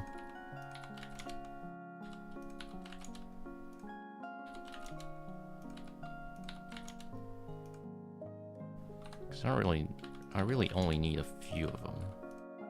to figure out what's going on. Oh, come on.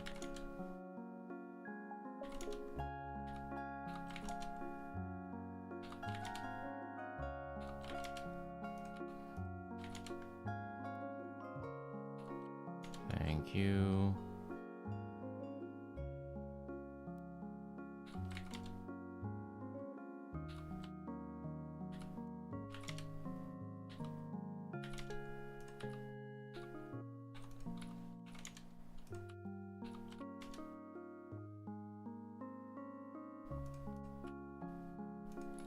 Why is there a show exec? Where's show exec being used? Oh, it's just for killing itself, I guess. I mean, removing itself. Please don't get me YouTube.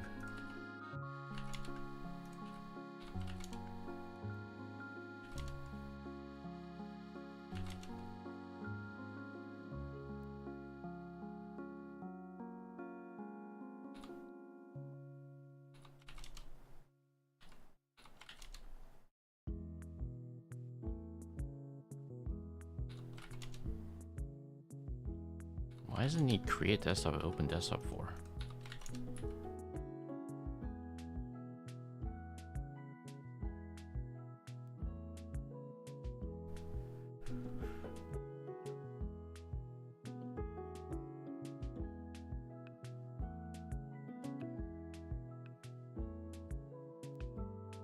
What, is this just gonna restart Chrome?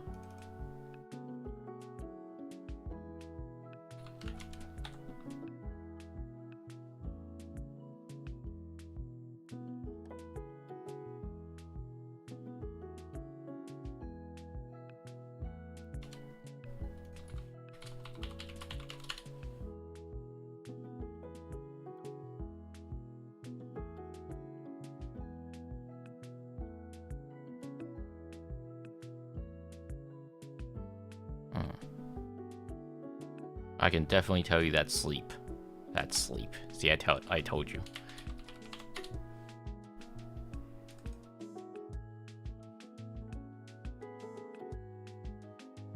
Yeah, I think it's just using memory scanning to get the master key. Let's confirm this real quick. We should be able to run this thing on its own.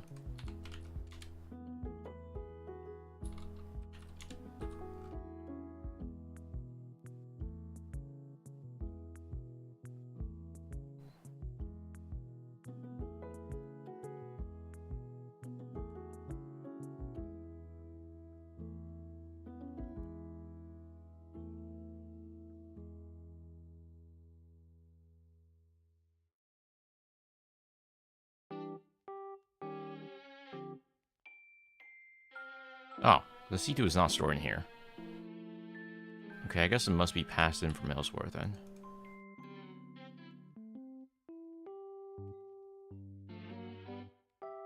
Yeah, that's okay. I think this is after. Yeah, it's after.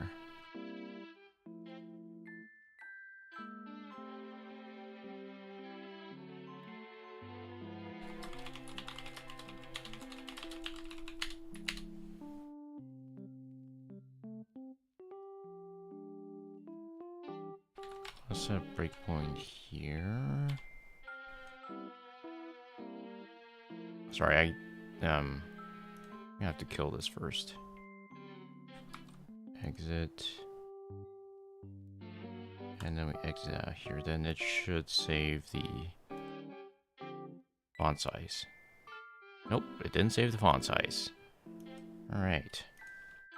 Let's do this again then.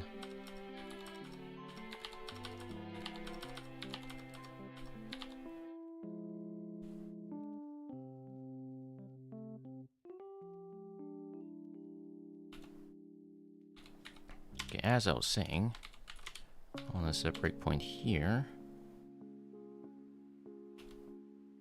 What is it doing? Why is it pausing?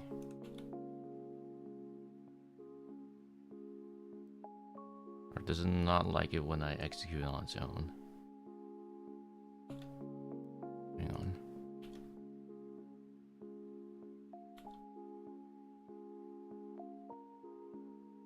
We're running into N3 somewhere.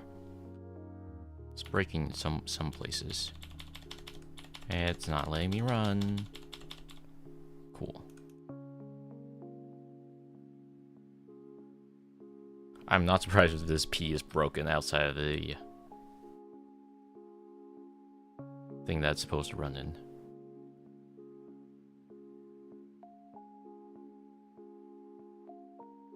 So let's go back to here.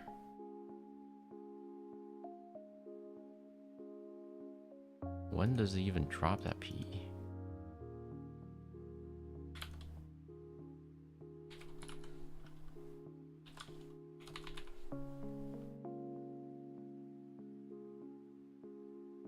Here.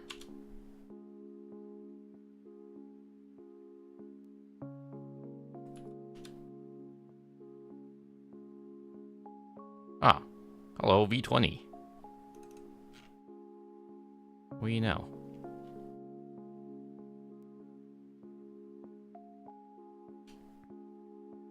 V20 is the prefix for Chrome outbound encrypted stuff. It's using that method to extract. Okay.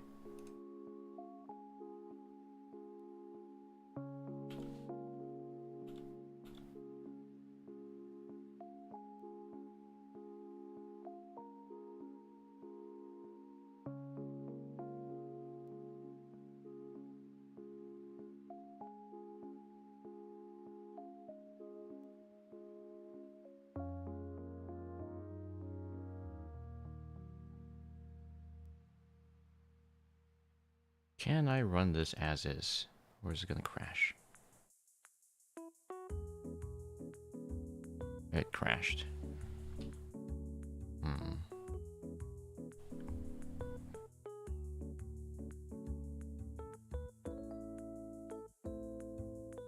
V. Okay, so it should be that size. V debarring.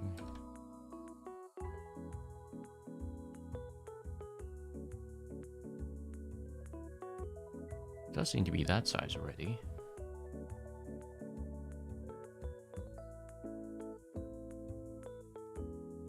Yeah. Weird. Wonder why I can't just run this as is.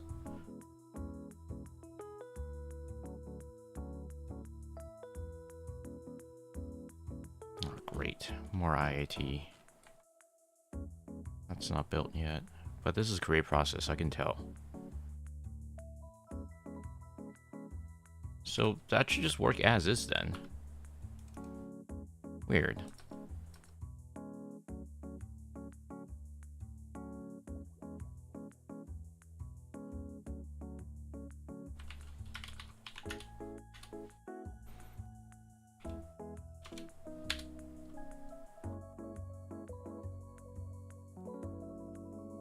Select range, just in case it's...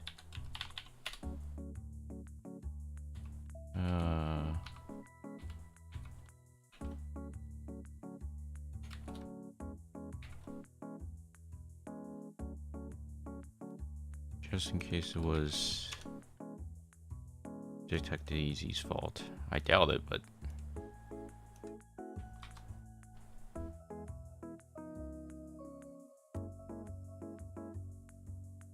Oh. Oops. There we go.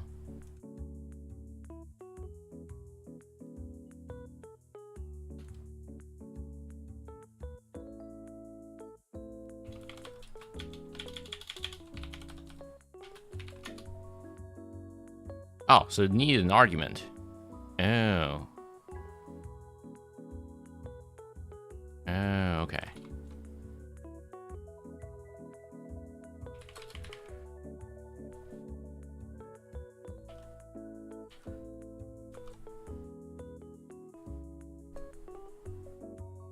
It does delete itself afterwards as well. Yep.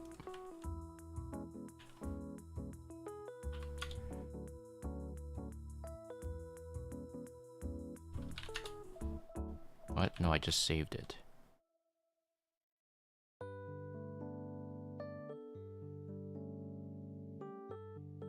What do you mean?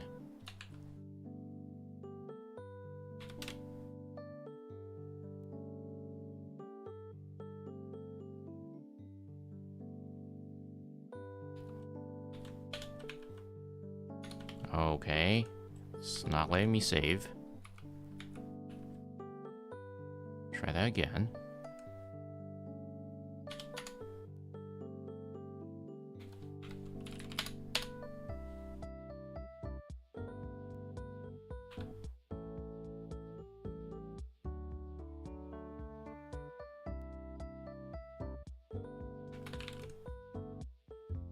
Okay, let's see how this works.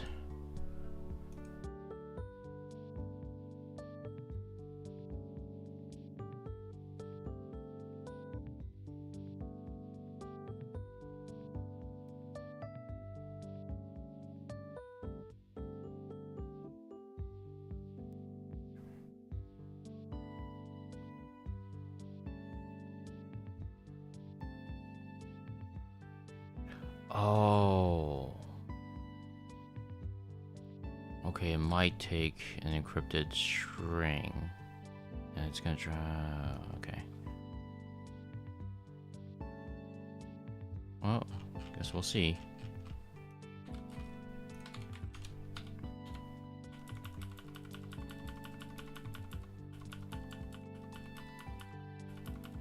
Yeah, it's gonna do all that IAT stuff. Uh-huh.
Okay, we're gonna have to check the crypt string binary.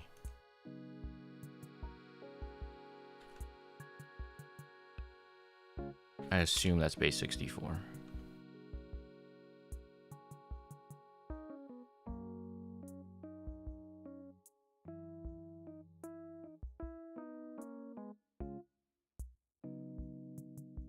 Check the flags. Yeah, base 64 without headers. Okay, so it's expecting a v20 encrypted cookie then, I assume.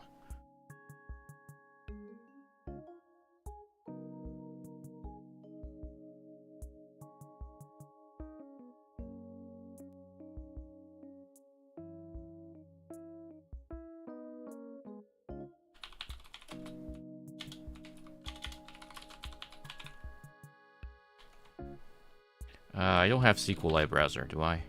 I don't. Sorry, let's install real quick.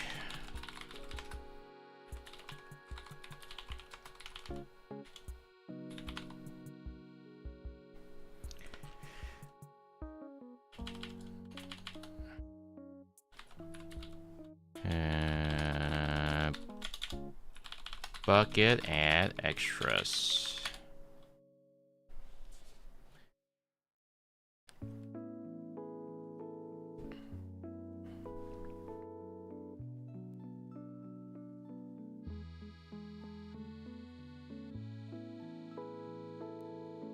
Okay, it might be faster if I just download the SQLite browser on its own.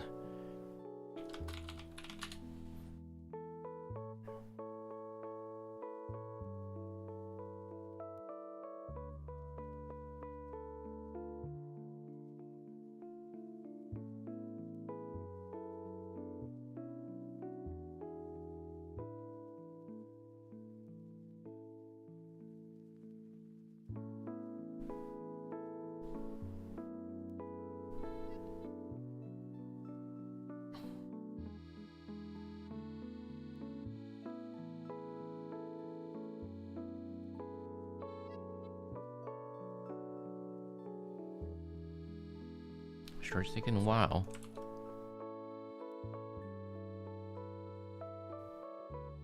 Failed? Oh, what do you mean failed?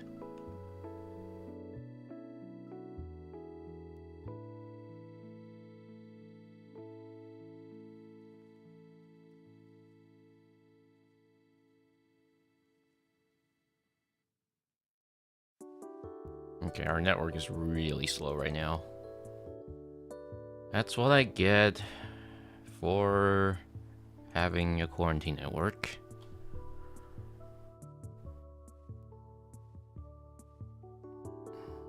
Yeah, my quarantine network is super slow. You might have gathered that I'm not actually... This VM does not go out from my home address. For obvious reasons.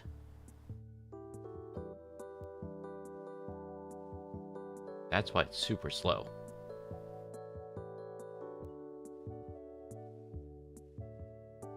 I know you guys probably can't see it, but it says 100 kilobytes per second.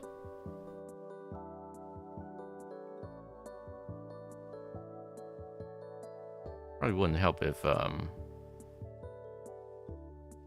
Windows Updates is doing its thing.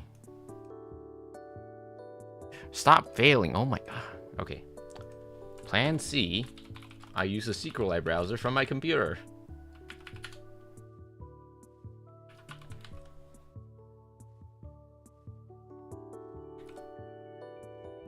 There we go. That works.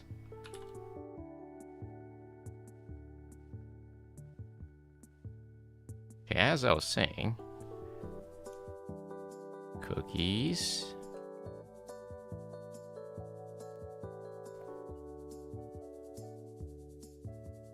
We're looking for values that start with V20. None of these start at V20. What? Chrome.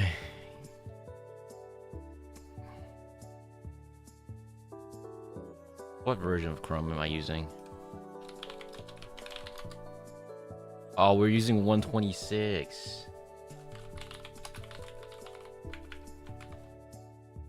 That's why. Should have updated the Chrome in this thing.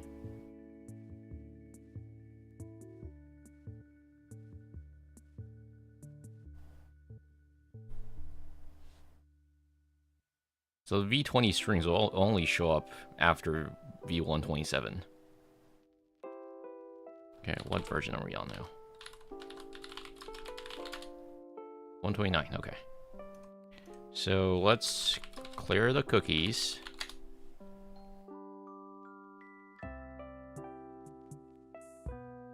Aw. Here we go. Now we go to twitter.com.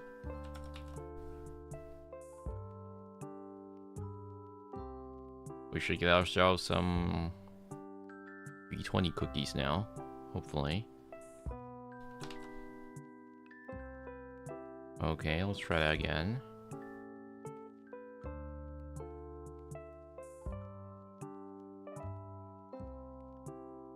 Okay, V20, there we go. So, here's the thing. I'm not sure if it's expecting a encrypted master key or if it's expecting a cookie. If it's expecting a encrypted master key, then we'll have to go local state. Let's give that a try first.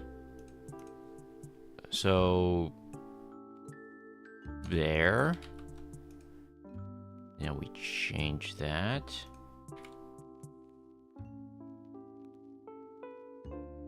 We'll set the breakpoint here.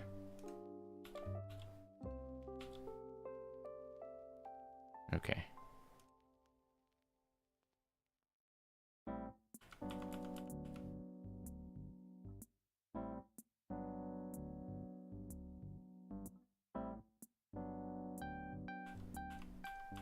So now it's gonna try to do that again. It's gonna store it at V22.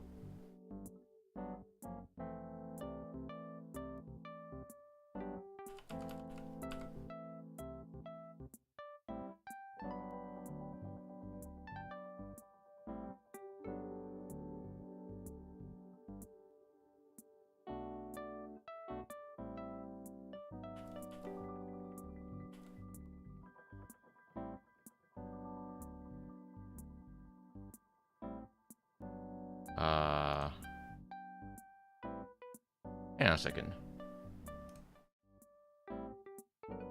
I'm gonna check something real quick.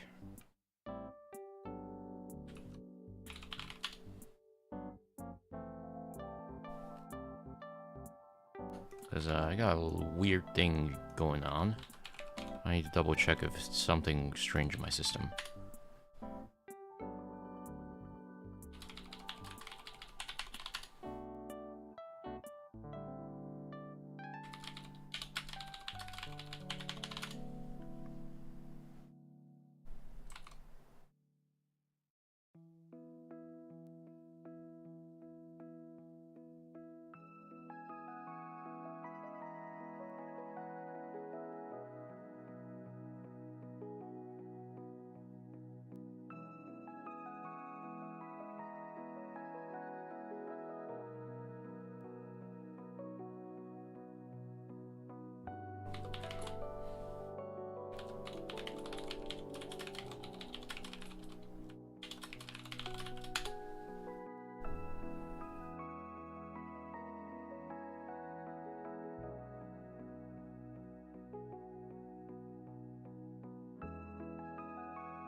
Huh.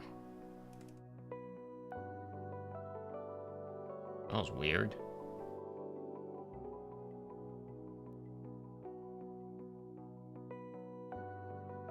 Okay. Don't worry about it. Okay, let's see. So, it's expecting a delimiter of that, but that obviously won't be in a Chrome app bound to master key. Let's go back to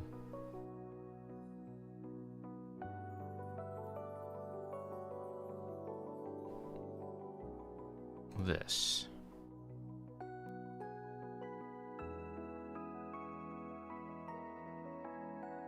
So what is expected to pass?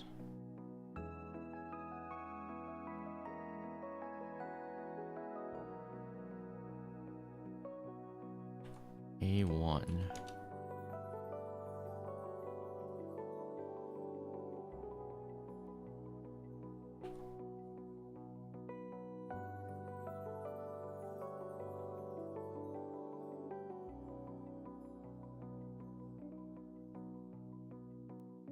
Create process. Oh.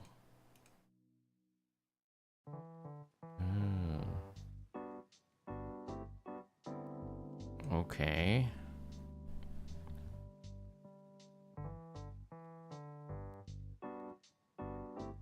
Okay, we don't know exactly what it wants.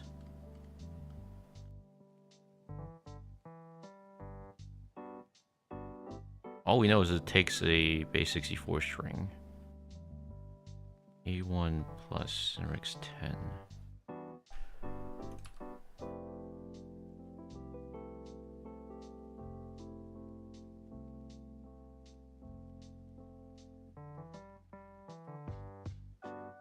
Let's try this real quick.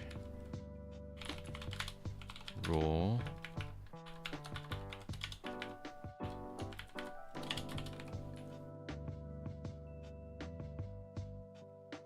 Sorry, what do you mean? Oh, uneven digit. Right. Start Chrome.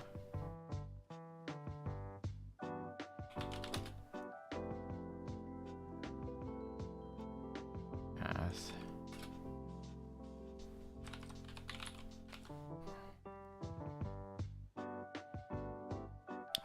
We'll do PS name.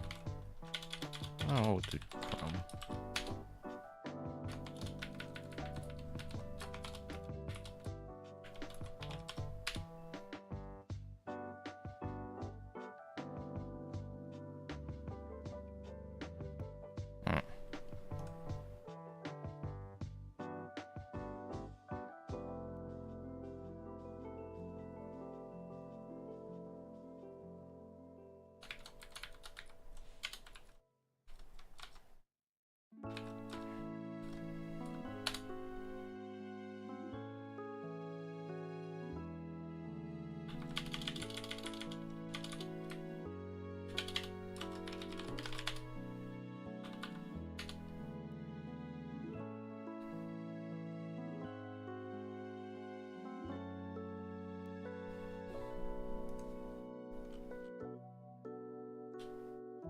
What is A2? What is I?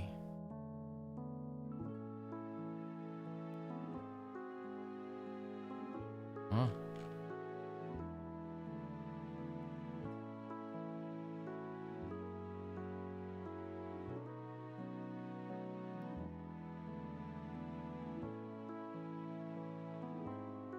So it's gonna look for ones with this PI. Okay. The PID of that process. Chrome.dll.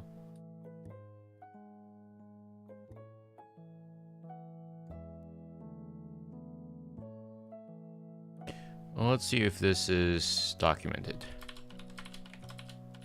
Oop, that's not what I meant. I want to see the ones with...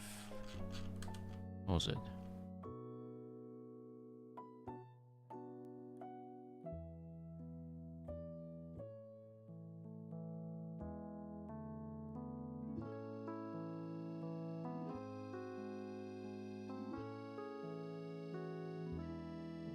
Where was that string?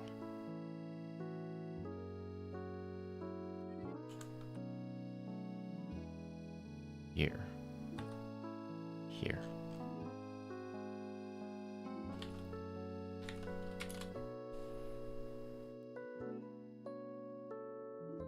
Oh.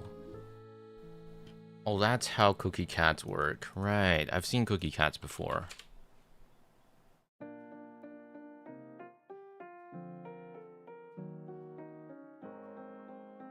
There we go.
Oh.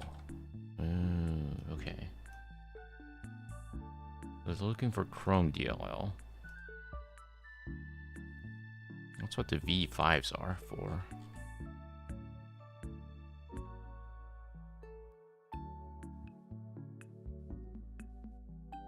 What's VA3 for?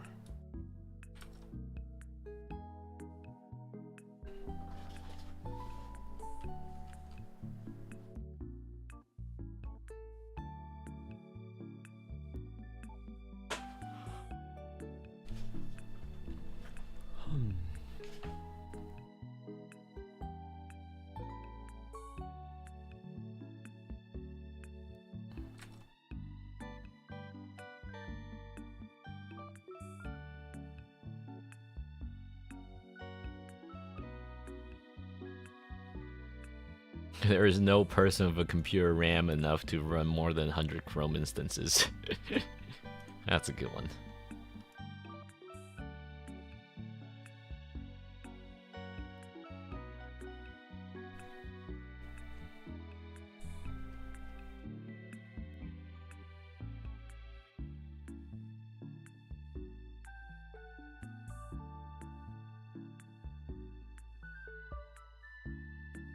What's Cookie Monster?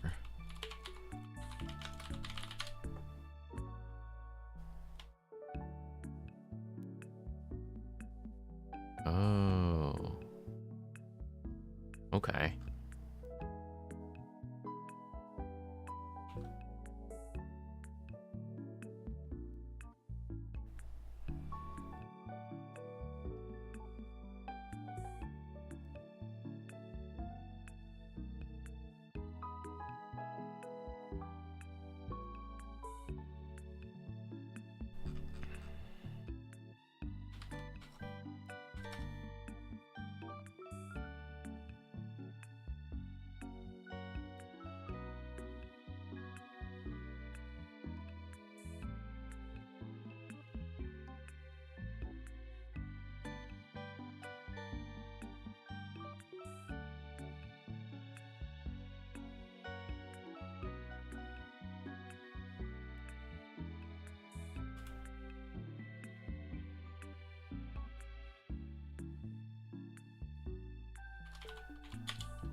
So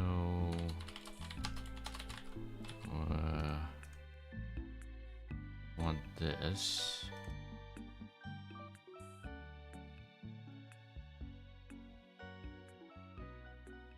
Oh, it's in wide string. Okay. ASCII wide.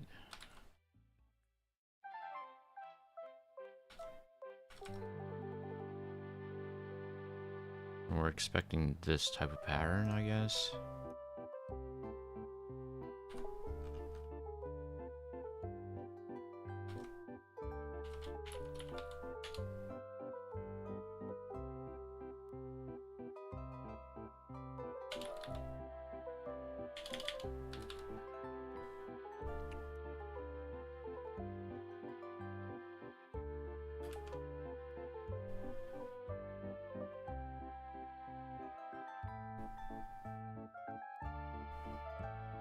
AA48. Okay, there it is.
I suppose we could just do that.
Is a 16-byte string not showing up? Hang on. Oh, it's not. Oh, it doesn't show by default, I guess. It does. I'm used to it showing up on my IDA setup. The one in the VM is not using my typical settings.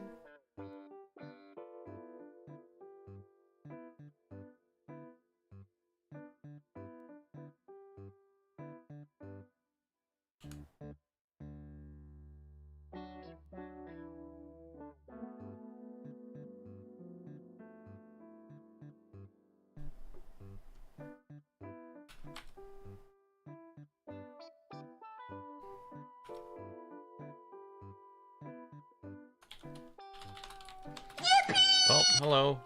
Thank you for the raid. Mega stream. Memory data. Hello. I want to do... Hello, people. Hope you had a good time. Oh, hello. Oh, hello. Thank you for follow. Once again, hope you had a good stream. Okay, for those who are new, we are writing a rule for the Chrome app-bound encryption related things that Stealc uses. We are doing some malware reverse engineering, basically. Let's see. I want to do... How about let's do 3, 4 of them. Yeah? With that? Do you think that's gonna match Chrome? I hope not. But it might.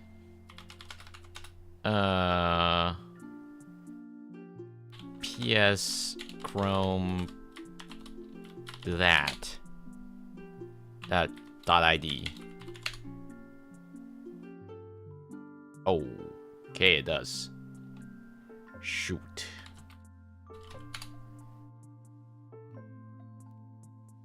Ooh, okay.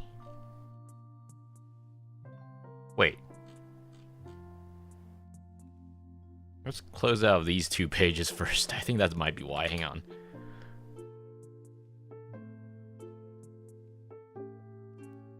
Okay, yeah, it was the tabs. Whew. Okay, so it doesn't match Chrome.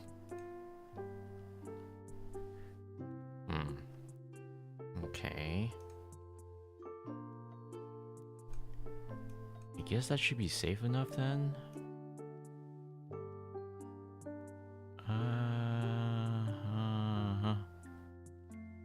Like that.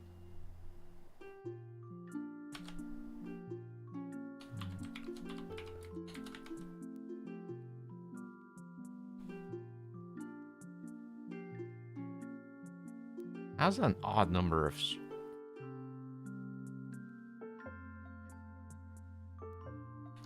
E1? Alright. Nah, I think 2 sets of byte pattern will be enough.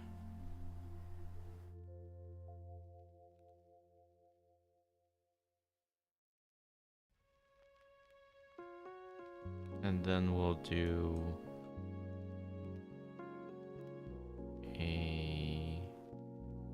We'll do this.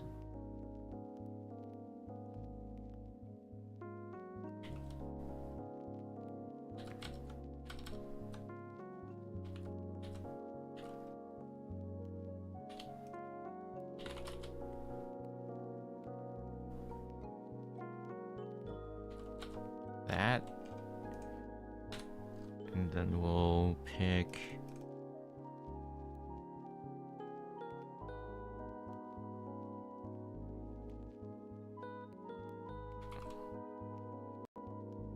these.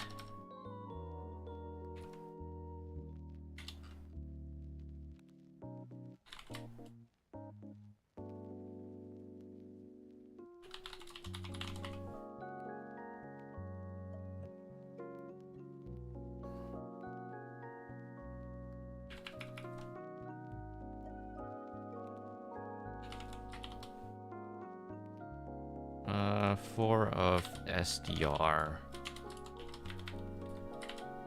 or all of inst.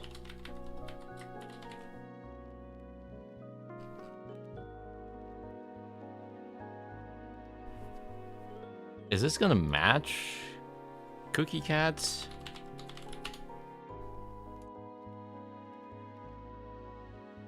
I hope it does.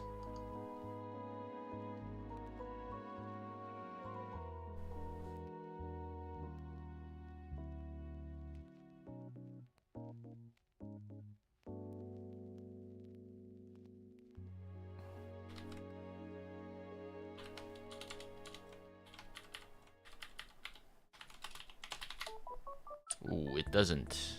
Why not?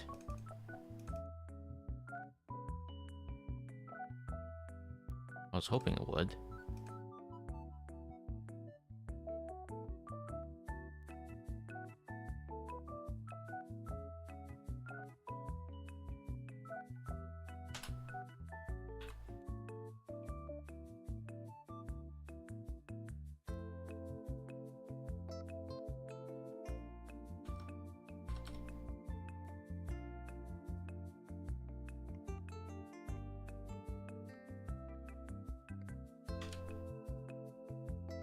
We need to find pattern.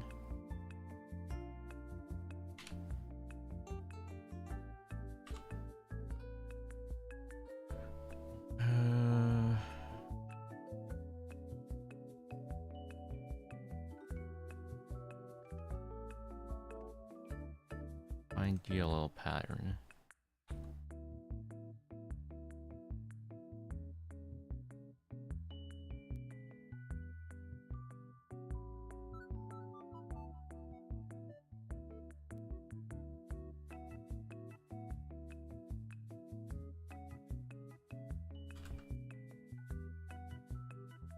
Is the pattern not stored in here somewhere?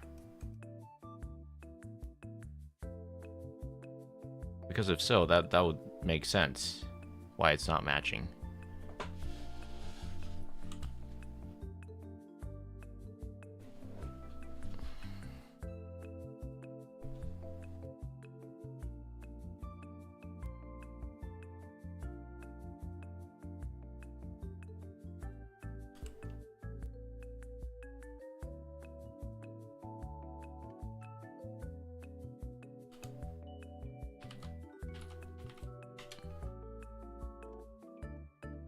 Okay, maybe a little bit more than 83. A3C4.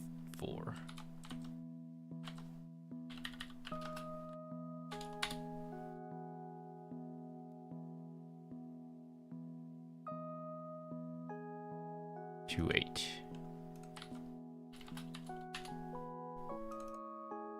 No, it is not stored in here. What?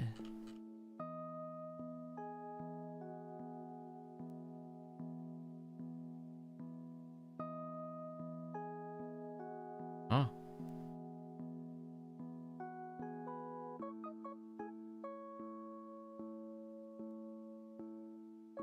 Wait.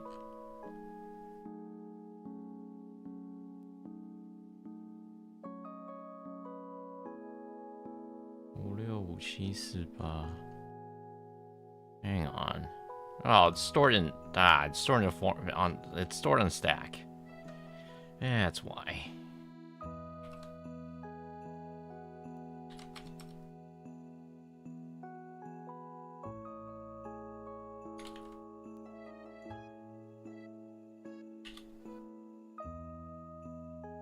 Well,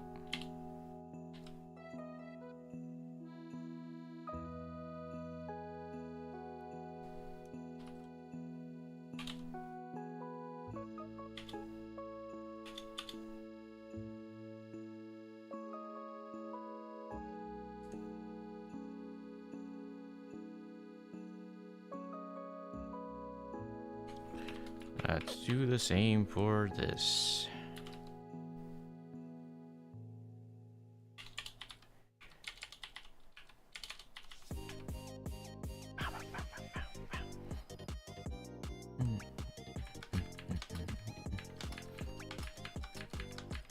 Oh wait, this is gonna get content ID. Ah, whatever.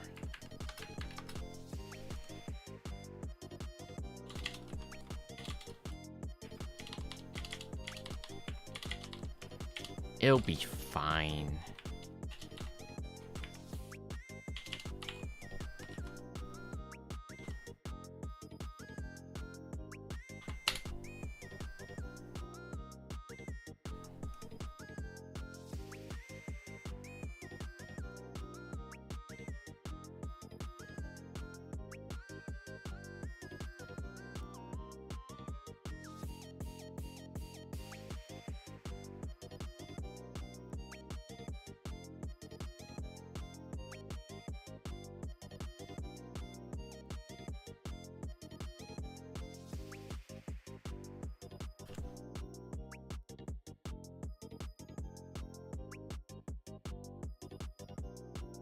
Oh.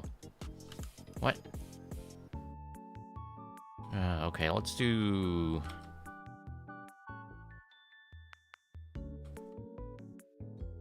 True to 6, I guess.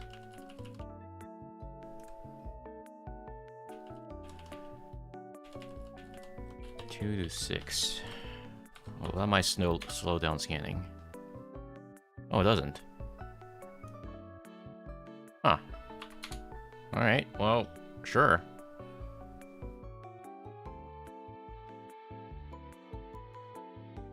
I'll take it.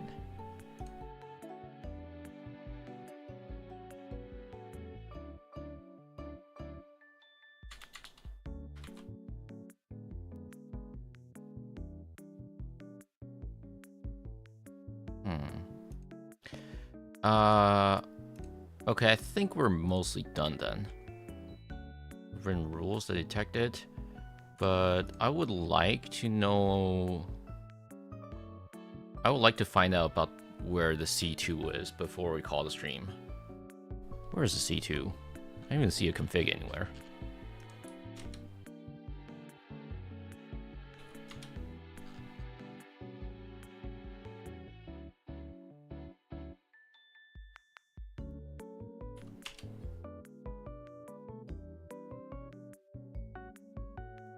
Yeah, we get it. Chrome Stealer. Haha. Browser Stealer. We get it. Uh-huh.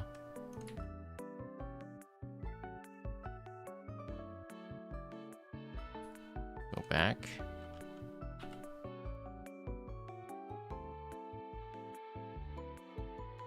Go back.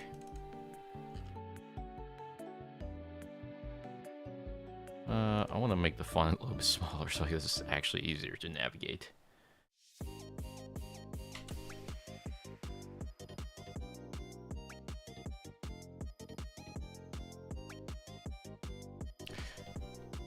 Actually, it would be easier if we just...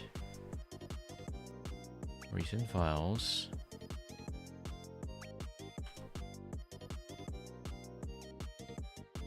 Oh, use 32 debug, right.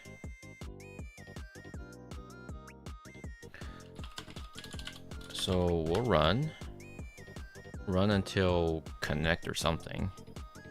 Or bp internet open a bp dl when inet.dl.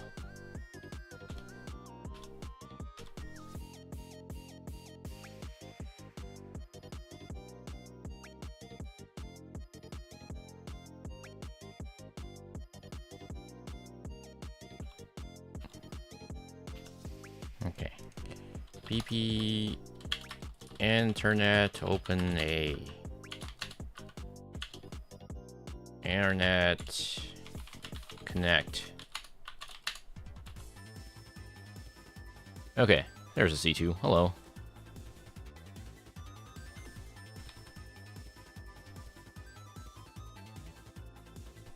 EDI S EDI log. There we go. When we check this on BT, yep, It has been already been marked as Stealc.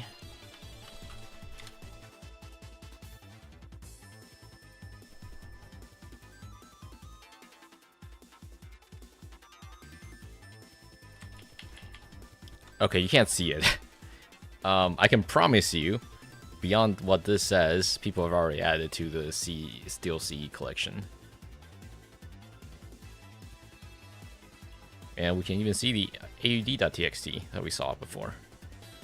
Alright. So, we're gonna go compile the LLC, and then we'll plop it on our GitHub. And before that, be right back.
Oh yeah, I forgot to mention, I'm gonna be away next week. Not like for the entirety of the week, but like starting from Wednesday. So that means no REWorkshop next weekend, unfortunately. Okay. Let's bring up... When was the last time we wrote an ILC?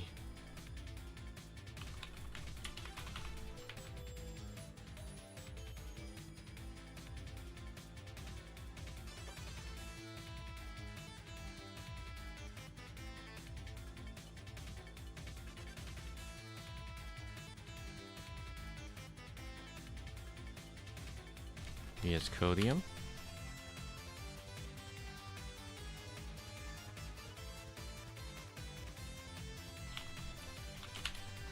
Nope, that's not what I meant.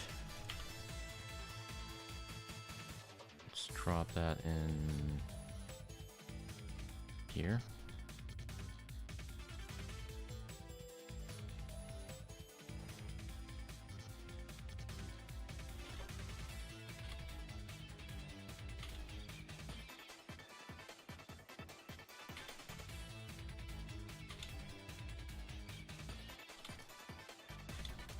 So first of all, C2.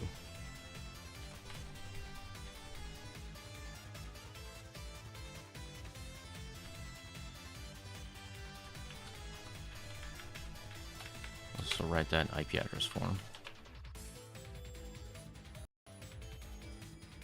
Stealc C2. Now the hash for the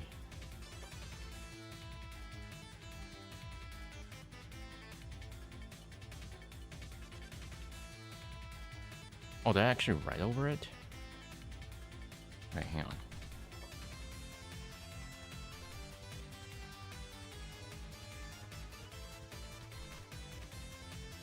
That's the first stage.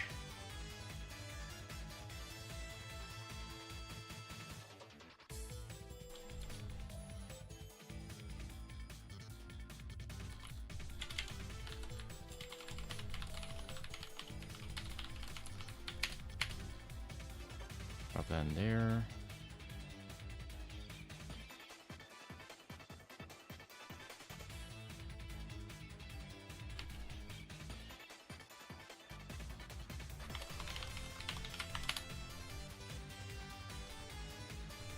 Did we save it?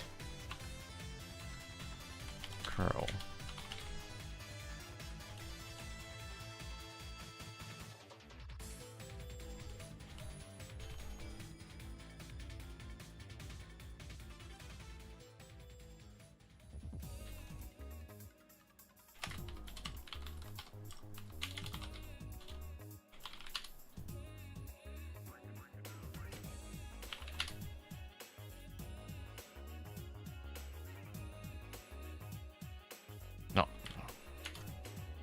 Folder.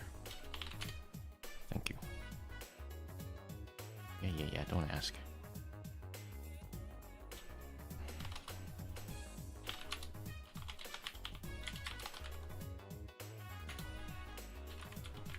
Charo.exe, thank you.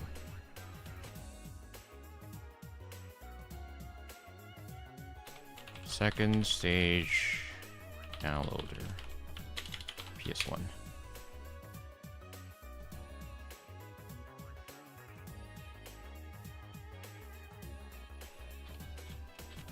Third stage.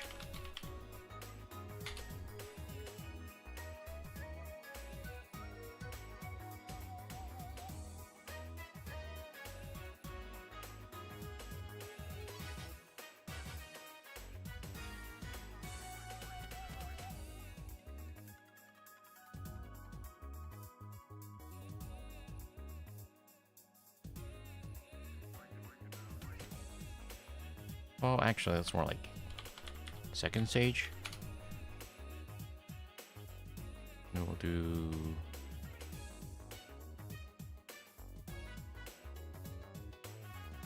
third stage.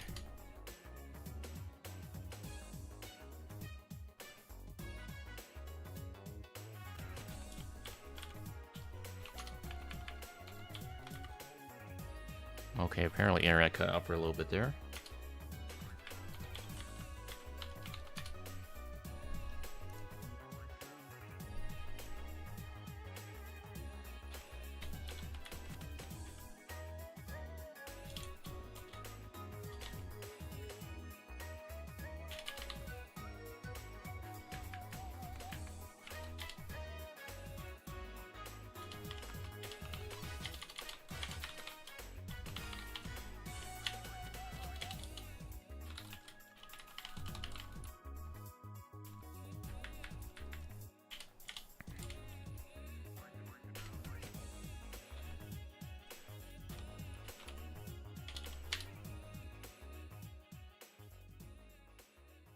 Then we'll go in there and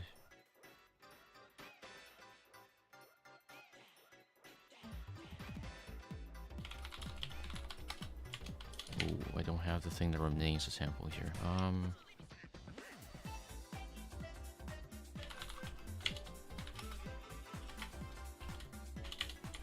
File. I know you guys can't see this. Here.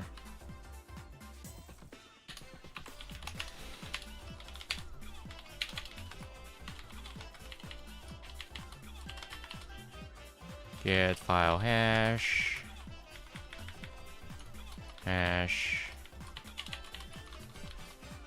Rename rename file. Rename item.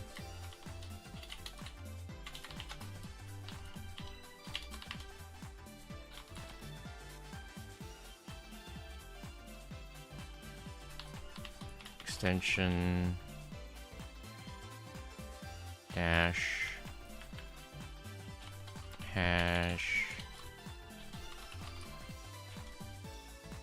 dot to lower. What if? Okay, base name. Thank you. Without the extra dot. Here we go.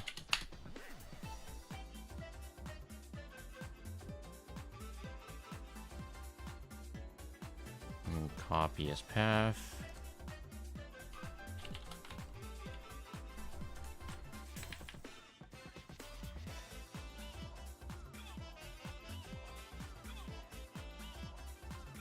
Hash.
Okay.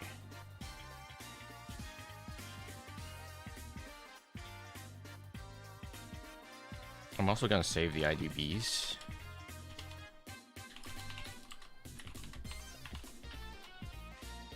Just for myself.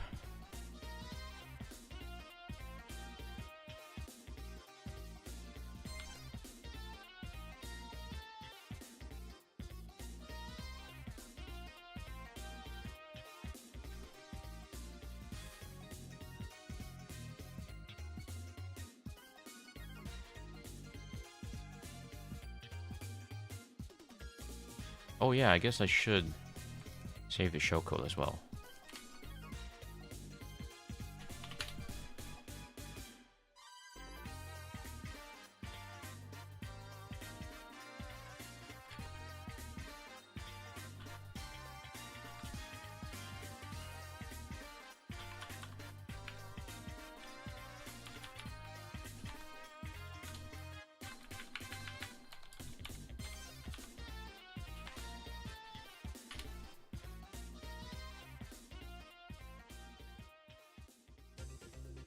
Oh, I don't have the open. Oh, I don't have OpenHash tab installed. Oops.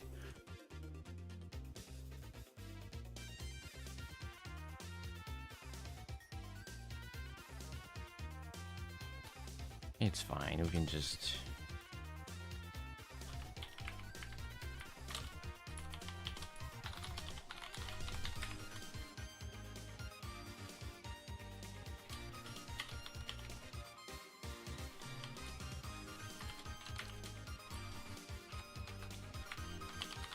Like this.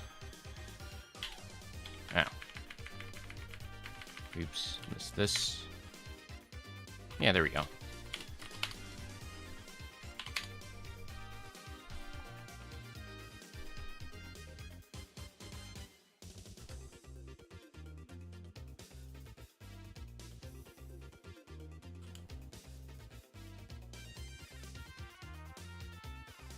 Okay.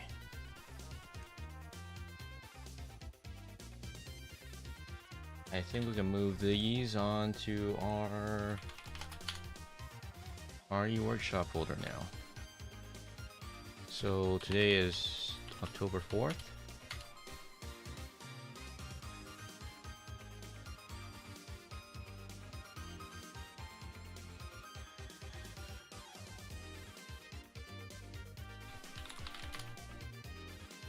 Oh, hello.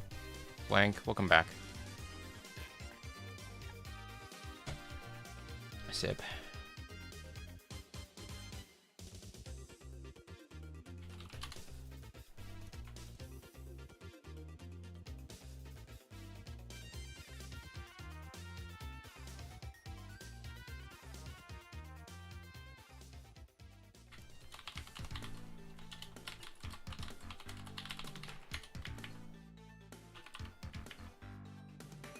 Okay. And now we can, oh yeah, I should probably save the fake page as well. Watch a couple of episodes, 1-2 games of Valorant. That's good.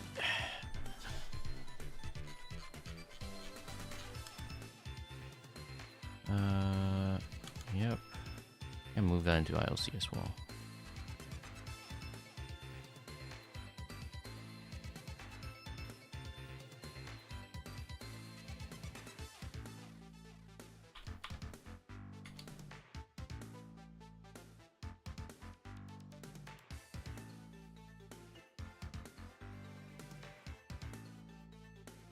Oh yeah, where was that page hosted on? Spam check. There you are.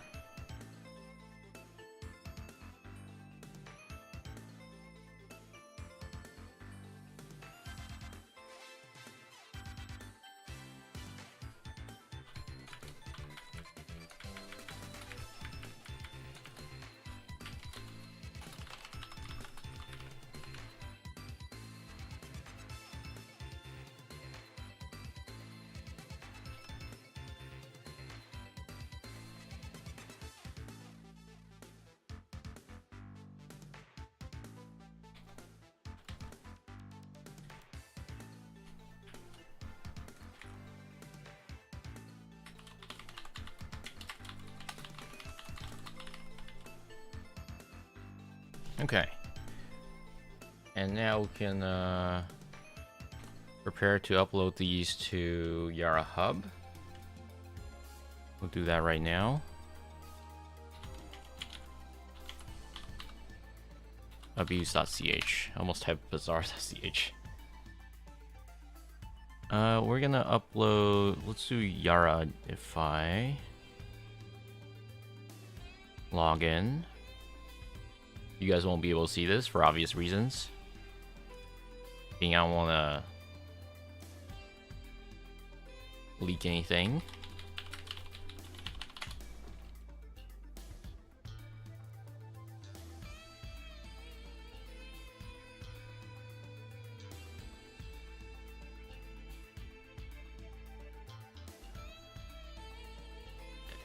We'll summarize our today's finding in a little bit after I upload this thing. Where are these things?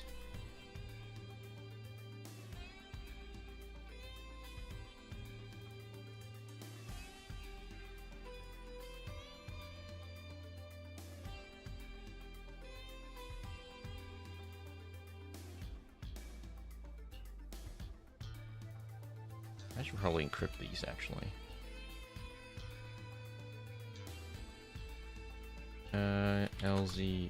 LS file 7Z8. What was it? 7Z. I can never remember. Okay, archive name comes first.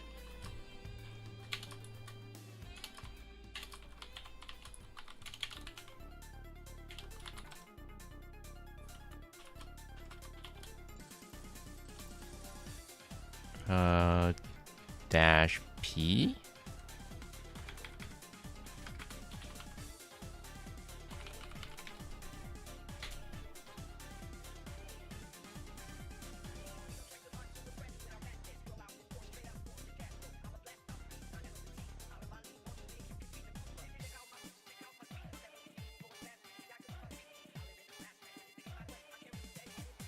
Infected.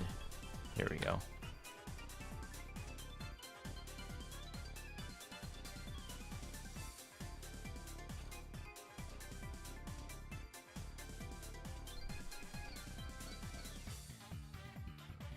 Okay, so now I'll be uploading these to Yara FI. We'll do Yara Hub.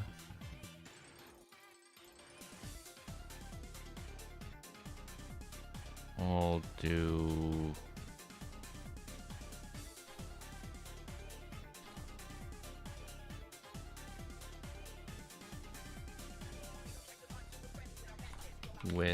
I think it's win.stealc.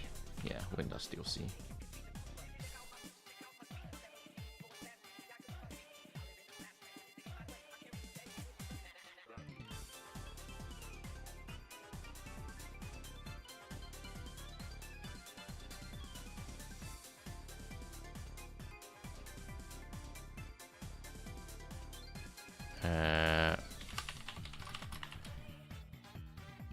Get file hash algorithm MD5.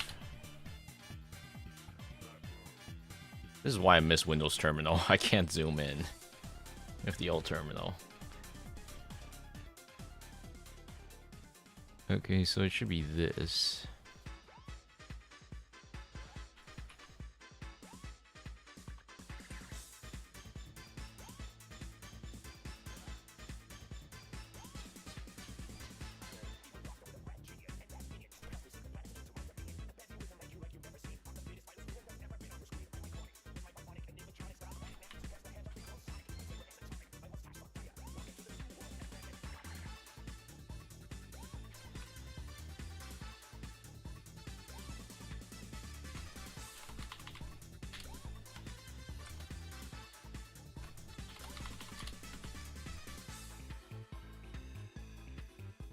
I know there's also one for Malpedia family. There it is.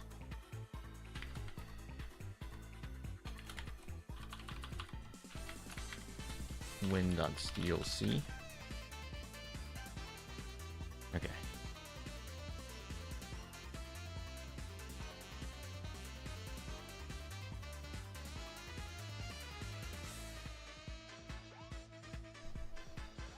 Illegal value for Yara Hub UID. What?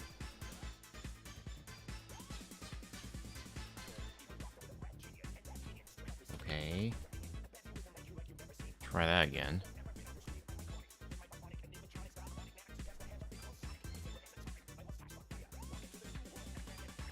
Another YAR rule from another user already exists with that name. Ah, god damn it.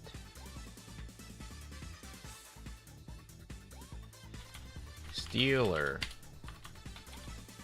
Generic. Okay, let's try that again. Another YAR rule from another user already exists with that. Oh my god. Oh wait, is it referring to the rule name, perhaps? Not the file name?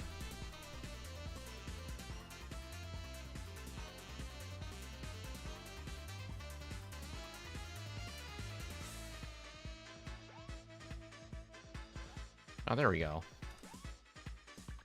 That's worked.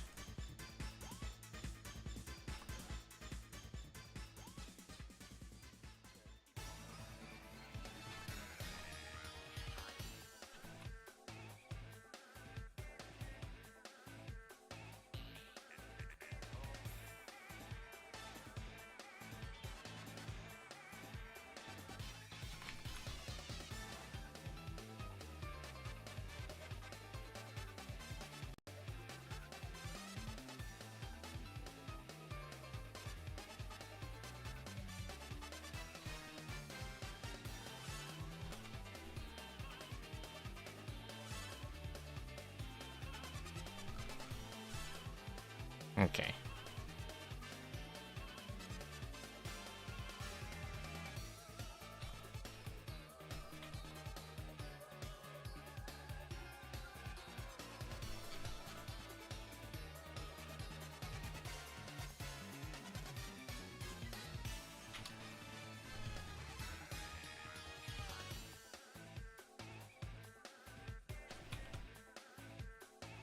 Let's try that again. Okay, cool. Got it. So now we can upload this, git status, git add, git commit, add REWorkshop episode 9.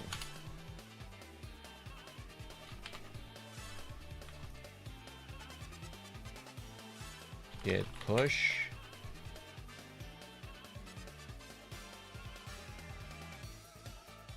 There we go.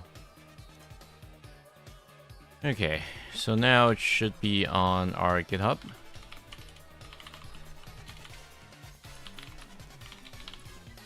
Malware lab. REWorkshop. Here. LZs. There we go. Rules. Here we go. So all of these are now also on Yara Hub.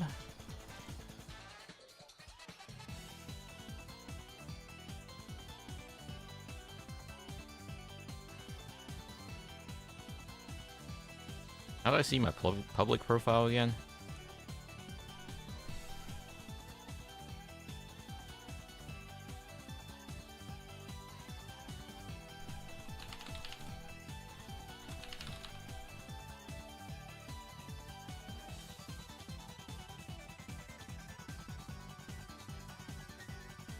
I have no idea where I'm supposed. Oh, there it is. Public profile. There you are.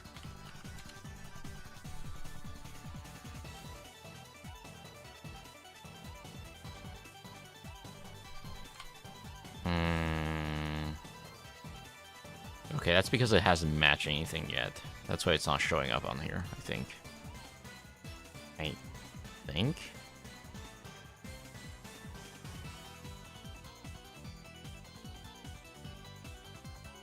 I don't know.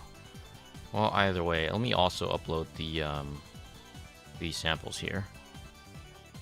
So let's go to bazaar.abuse.ch. Do I need to be logged in for this? Because if so, I don't want to bother. Upload. Yep, you need to log in. Oh my god. Yep, I can't be bothered then.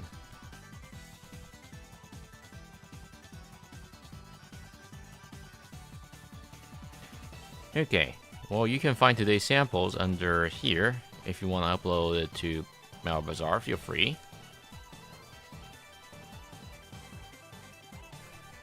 And I guess, yeah, let's summarize what we found today. So first of all, what we thought to be a Luma Stealer spreader, turns out no, it was a Stealc Stealer. It still ended up being a Stealer. It was actually really simple. The only slightly complicated part was the self-modifying shellcode part, but that is also trivial to get around. So, oh yeah, I guess we never did investigate. Let's investigate the EC2 real quick.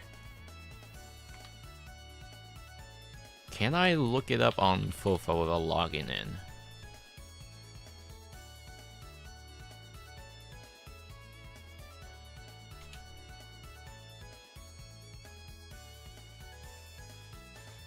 You can, kinda.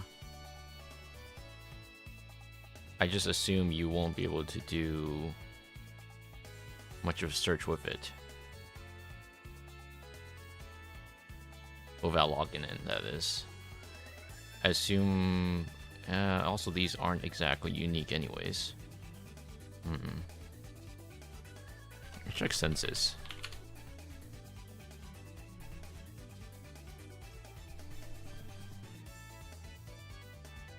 Can I do search on census without logging in?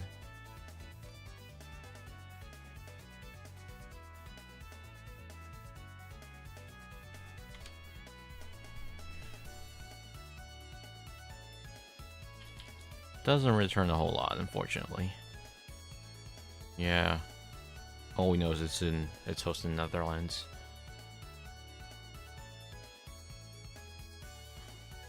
Okay, great. Yeah, we gotta log in for that. Well, anyways. Yeah, so let's recap on this campaign. I guess I guess the verification captcha campaign is used across many different families. And people are just copying each other or something. So we open this with...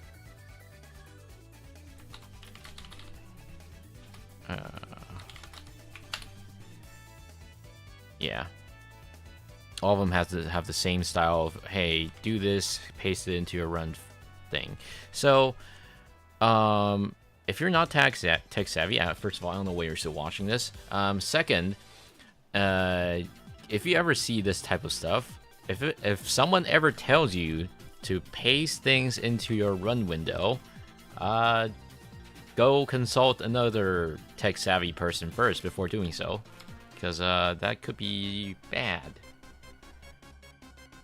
And if you're slightly more tech savvy, if you ever want to watch out for these type of things, first of all, check if what you're running is going to be PowerShell. Second, if you ever see IEX, which is invoke expression, be mindful of what it's actually going to execute. So in this case, it's trying to execute things that are in here.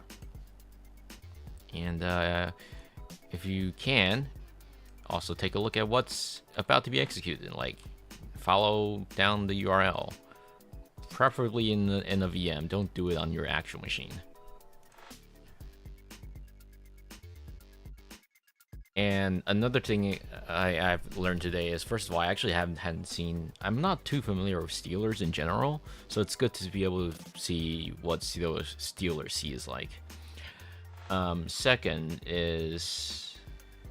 I wasn't aware how people were getting around of dumping Chrome memory, or rather Chrome cookies, before,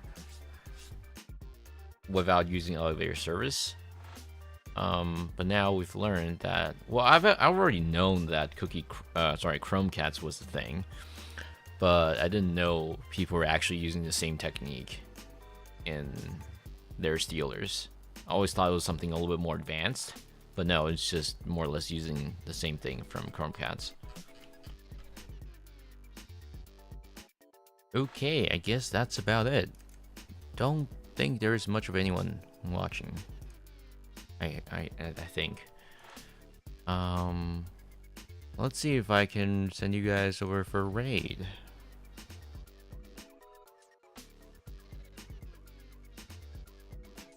I love the first recommended I see is ASMR programming, no talking, !, Discord, !, keyboard. Alright, let's see, following.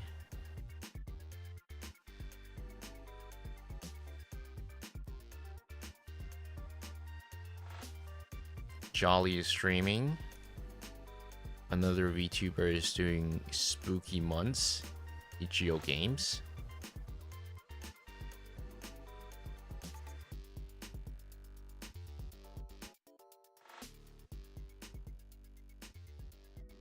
Okay, well, let's rate this person. Looks like they're having fun.